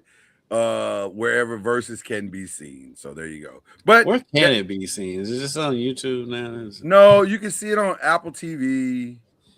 I guess Versus has its own platform. I don't know. It's a lot harder to find than it used to be. And I don't think they do the Instagram thing anymore. Like they're trying to be more professional. Although I think that's what has hurt it, because the thing that made it cool was that they just pulled up on Instagram with iPhones and shot it, and there it was. Like that's to me is what made it kind of amazing. COVID was a simpler time. But even post-COVID, when they got out, it was still good. Like put them on the same stage and put them on Instagram. That still works. Like you don't have to make it complicated. I think they way overthought verses at this point. Nobody will have a more successful verses than the Locks. No, I'm outside. Jada said I'm outside, and he was. Jada is the king of verses, in my opinion. Yes. He's the king. He is the quintessential king. And it doesn't matter. I'll take sober Jada or drunk Jada, although drunk Jada is a really good time. Drunk Jada is hilarious. Drunk Jada is outstanding. I am a massive fan of Drunk Jada. I gotta tell you. So that's going down tonight. But then also, you guys know it. It's going to be all basketball all weekend long for most of us who are sports fans, and we are deep sports fans. So I am looking forward to watching these games. And the start of the baseball season. Shout out to the start of the baseball season. Is there a game that's happening this week in baseball that's going to have your attention? Because you keep bringing it up. So it feels like you got your eye on something. What do you have your eye on? I really don't. It's on our air. You just like baseball, and it's on your network. I don't like baseball until October. I don't either. I'm gonna tell you something. I 1000% agree. It's so hard to watch the games. It's good. I TV. will say that since they put in the pitch clock and all that, the games go by faster. So it's now we it's have not as much of an investment. And now we have the strike thing that's going to happen this season. Where it's like a strike challenge type thing. Like you can challenge a pitch. They did it last night, and a pitch that was a strike was called a ball, and the coach was like, I think you tap your hat or something, and they tapped the hat and overturned the calls, which is gonna make a lot of umpires upset because that's that we've got the MLB on NBC now. So well, there you go. All right, so let's give some shout outs. There was one I just had and I just lost it. So you go first because I gotta get mine mentally back. Well, I'll give my shout out to what we talked about at the top of the show. My story I did yesterday with Daryl Griffith Jr. and Bird Gang flag. Because his daddy's famous. His daddy famous. But for those of you who don't know, Daryl Griffith Jr. He's been on the flag football circuit since 2013. He started out with adult women, and now he's got teenagers, and like flag football is one of the fastest growing sports in America right now, and so especially amongst girls. And so he's got his team. They're playing in the Under Armour National Tournament. They're starting in Nashville this weekend, and those kids that I talked to yesterday were hilarious. Man, were as funny comes. And so shout out to those young ladies. Shout out to Lil Griff, as everybody calls him around here, and because he's been doing it for a while. He's been on that grind for a while. So shout out to By the way, I don't know who that young lady was that played quarterback, but she threw a dart. I was like, yo. She got like a little arm. He's got two quarterbacks he's got two girls that play quarterback that are really, really good. Yeah, so hopefully those girls can take that. And they can catch. They catch everything. They don't drop passes. So no, she threw a dart and the young lady two-handed it. Like I was like, there's a lot of guys that can't two-hand it. So that was good. That was outstanding. Yeah, Lil Griff's doing a good thing over there. And he's taking these ladies. They're going to Nashville this weekend. There's players on his team that's never been past the county line. So he's giving back to the community. So shout out to him. Prayers up for them. That's we hope that they go do their thing. I have a weird shout out. My first one is a weird shout out. Shout out to Mac McClung, who everybody wants to say, he's just a dunker. Well, he just set the G League scoring record. He picked up 59 of them things. I mean, he's been playing in the G League for 10 years. So. He's outaged. He has outaged everybody in the G League. He's been playing in the G League longer than the G League's been the G League. He has outaged them by a lot. So we have to take that in consideration. The man is old by G League standards. Should there be an age limit to the G League? No, let him play. So 35 in the G League is okay? Okay. I mean, look, we got the UFL. The UFL starts this Friday here. Yes, it does. And there's plenty of people still out there playing tackle football, and I'm like, why are you still playing tackle football? Listen, it's the love of the game, baby. Let that go. We love it. Oh, another shout out. Shout out to Tiger Woods, who came back and finished up, even though they got busted. Do you watch that? I can't watch that. I watched the end of this championship thing. I did not watch a single other minute but that end of that. Shout out to my boy JT, Justin Thomas, but I can't watch that. Listen, with all due respect to the technology, I don't necessarily want to see Dave and Buster golf. Like, I don't. That's what it feels like. It's good. It's fun. But it's Tiger Woods on the Wii. Like, it's what it is. Like, and then it's like they've had actual college basketball games that they've bumped the start of to show this nonsense? Well, they bumped some stuff. Although it wasn't a lot of stuff to show that night because it was mostly just NIT type stuff. But they definitely bumped it and was like, "We're going to feature this." Bumped. Was it Louisville? I think there was a Louisville game. Oh, they did. Right, they did. They did bump a Louisville game. They didn't go to the late because they were showing this nonsense. Yeah, they did. Like, what are we doing? Well, the money, there's contracts and deals done behind it, and Serena's man is, I think, at the helm of this thing, like Alex Ohanian. I think he's got a big, even though his team won, or the team he sponsors won or whatever. So that was interesting.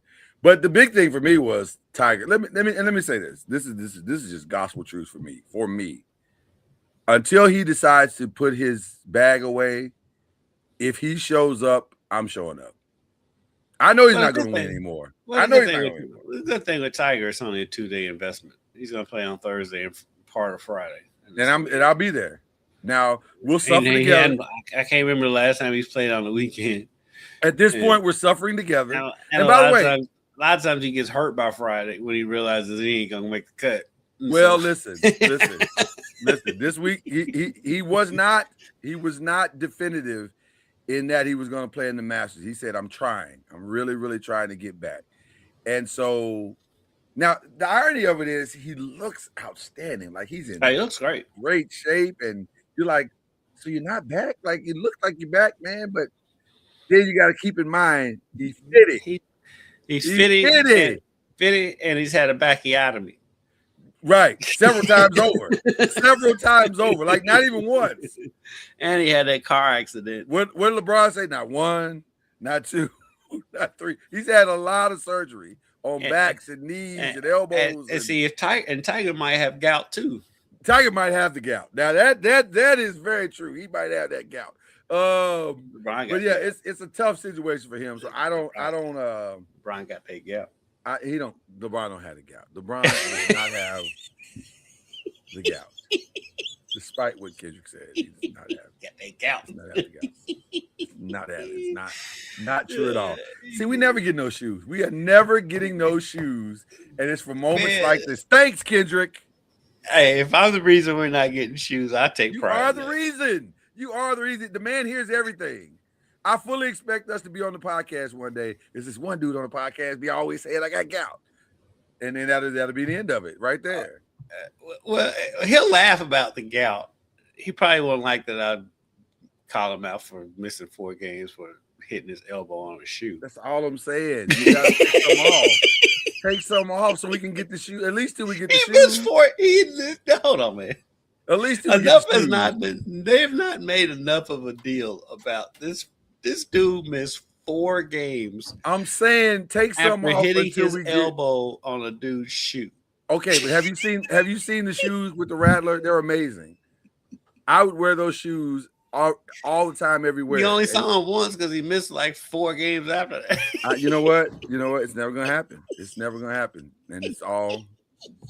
You know what? I might just do my own thing with these shoes at this point. Like the thoughts and views of Kendrick Haskins do not mirror that which is of noise, media, and entertainment. So missed 4 games for hitting his elbow on the shoe. Oh my God, he won't let it go. He won't even let it go. So this is the comedy of it. I know that's what the joke is, and I stand by the joke. By the way, I have to stand by the joke. Because that's how it works. You can't abandon the joke in comedy. You have to stand by it, and it goes one way. So there you go. All right. Kendrick, it's good to have you back, man. It's good to have you back from Buffalo. I'm sure you enjoyed it. I'm glad to be back from Buffalo. Are you? I could not. There's nothing. I'm more gladder about than being back from Buffalo. I don't know why they hit me just now, but it did. Oh my God! I'm so glad to be back from Buffalo. Glad I left Buffalo. Yes. Oh my God, that's so funny. That is so funny. Okay, I don't know why that was so funny to me, but it was. All right. Shout out to Benny the Butcher, but I'm glad I'm back from Buffalo. Done with Buffalo for a while now. And you know what? I'm done with the whole Western side of New You York. don't want no parts of none of that over there. No, You're done with that. Syracuse, Buffalo. I'm good. Well, Syracuse don't want to go to stores, so that's a different thing. What's that? You made me forget what I was gonna say. That was so funny. I was gonna say something. I just lost it. So I should leave it alone. do want to shout out to the Swan Street Diner. That place was awesome. Did they deliver? Did they deliver? That breakfast is. I tried to send you a list of places. Wing nuts. Was that good too?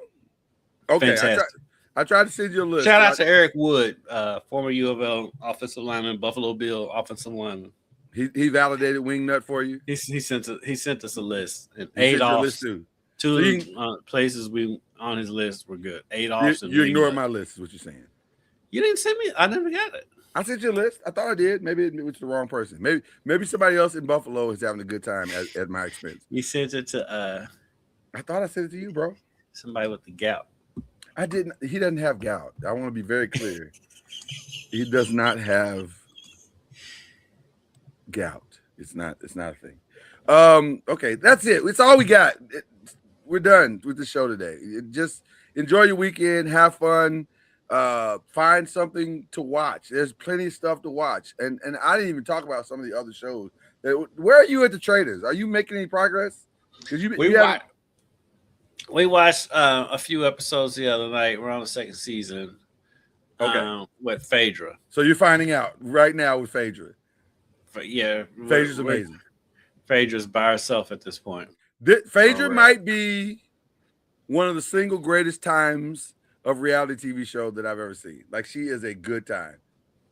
Yeah. She's a good time. Because she's so calculated and diabolical, and she doesn't care. She does not care. And she's not. Yeah. But like the people with her though are stupid. They're awful. They're super stupid. Like they're a whole degree of stupid. Yeah. Yeah, they are. They are. Like, because like if Phaedra was on the first season, her and they would have rolled. They would have steamrolled through everybody. 100%. But like the other two traders that she was with to start were incredibly stupid. 100%. They were terrible. They were terrible. By the way, I don't know what we're thinking of, and I know we got to go, but if you're not watching Tournament of Champions, I don't know what you're doing with your life. That is as good a time as you can get. If you're a foodie, you love Tournament. It doesn't get any better than that. And I'll say this: American Culinary Cup, very close second. Very, very good time. I gotta get into that. It's on Paramount. Yeah, you'll like American Culinary Cup. It's very good. It's that TLC. Oh. And the beauty of TLC is the finale, and then the next week is the 24-hour thing. I know. I love that show. Which I love. 24 and 24. Yes, I love it. 24 and 24 might be the hardest of these type of competitions because it's the fatigue factor. Like, yeah. I can imagine your mind is not good by the 16th hour. Like, you can care less about a parade or but makes TLC, for people who haven't watched it this season, is like they brought these legends in as automatic number one seasons. They're legends, right? And they are, and they are. But they are getting their tails handed to them. And we'll even give it a spoiler. One of the biggest, maybe the biggest of that group, I don't know. Jonathan Waxman is pretty big. That's a pretty big name. But he got smacked too. Oh, he got smacked. But Aron Hernandez, I forget his last name. But he's from, everybody knows him from MasterChef. That's his biggest. Mm-hmm. He's been around a long time on all of these shows. But his biggest flex has been standing next to Gordon Ramsay for like 10 seasons. And he's probably the best male Latin chef in the country. He's definitely the best in the country. I don't know if he's the best in the world, but for sure he's the best in the United States. Mm-hmm. And so he came on shoulders back, chest out. Hello, I am Aron, and I shall dominate this competition. Mm-hmm. And I think he got beat by 7 points. Like, it was. Yeah, he got waxed. For those who don't watch, 7 points is a lot. These 7 points competitions is around. Usually come down to about about 3 to 5 at the most. 7 is a blowout in these competitions. He got destroyed. It was not even close. And they don't understand. The main reason they don't understand is because they don't understand how the game is played. They think it's all about cooking, and they find out very quickly it's not. Yeah, so they have a thing on there. If you Sanchez, I don't know why I said Hernandez. I think I was thinking of the football player, but yeah, Aaron Sanchez. Yeah. If you haven't watched the show, they have a thing. It's called the randomizer. Yes. To which they spin all these things. It's totally fixed, but whatever. Come on, he cannot be more perfect. We want to change the first one and from fish to steak, and then it comes up fish again. Stop it. Yeah. Clearly, somebody's behind the thing. Stop it. Like, I get it. So the randomizer is 4 wheels they spin, so they have to cook according to what's on the randomizer. And a lot of the legends that are coming in, they're just cooking. They're not cooking for the randomizer, and that's how they are getting smacked. Which is the key to the whole thing. If you don't figure that whole part thing out, is the randomizer, and they are all getting every legend that's lost is because they did not play to the randomizer. They just went out there cooking. Which is ironic because Guy Fieri says at the beginning, "Let's go to the randomizer." Here's what the randomizer says. These are the things you must have on the randomizer. Like I can't make this any clearer than I'm making it for you. And they're going out there thinking, "Oh well, I'm such and such. My food will be," and their food probably does taste better. It probably is good, and also it's not going out of randomizer.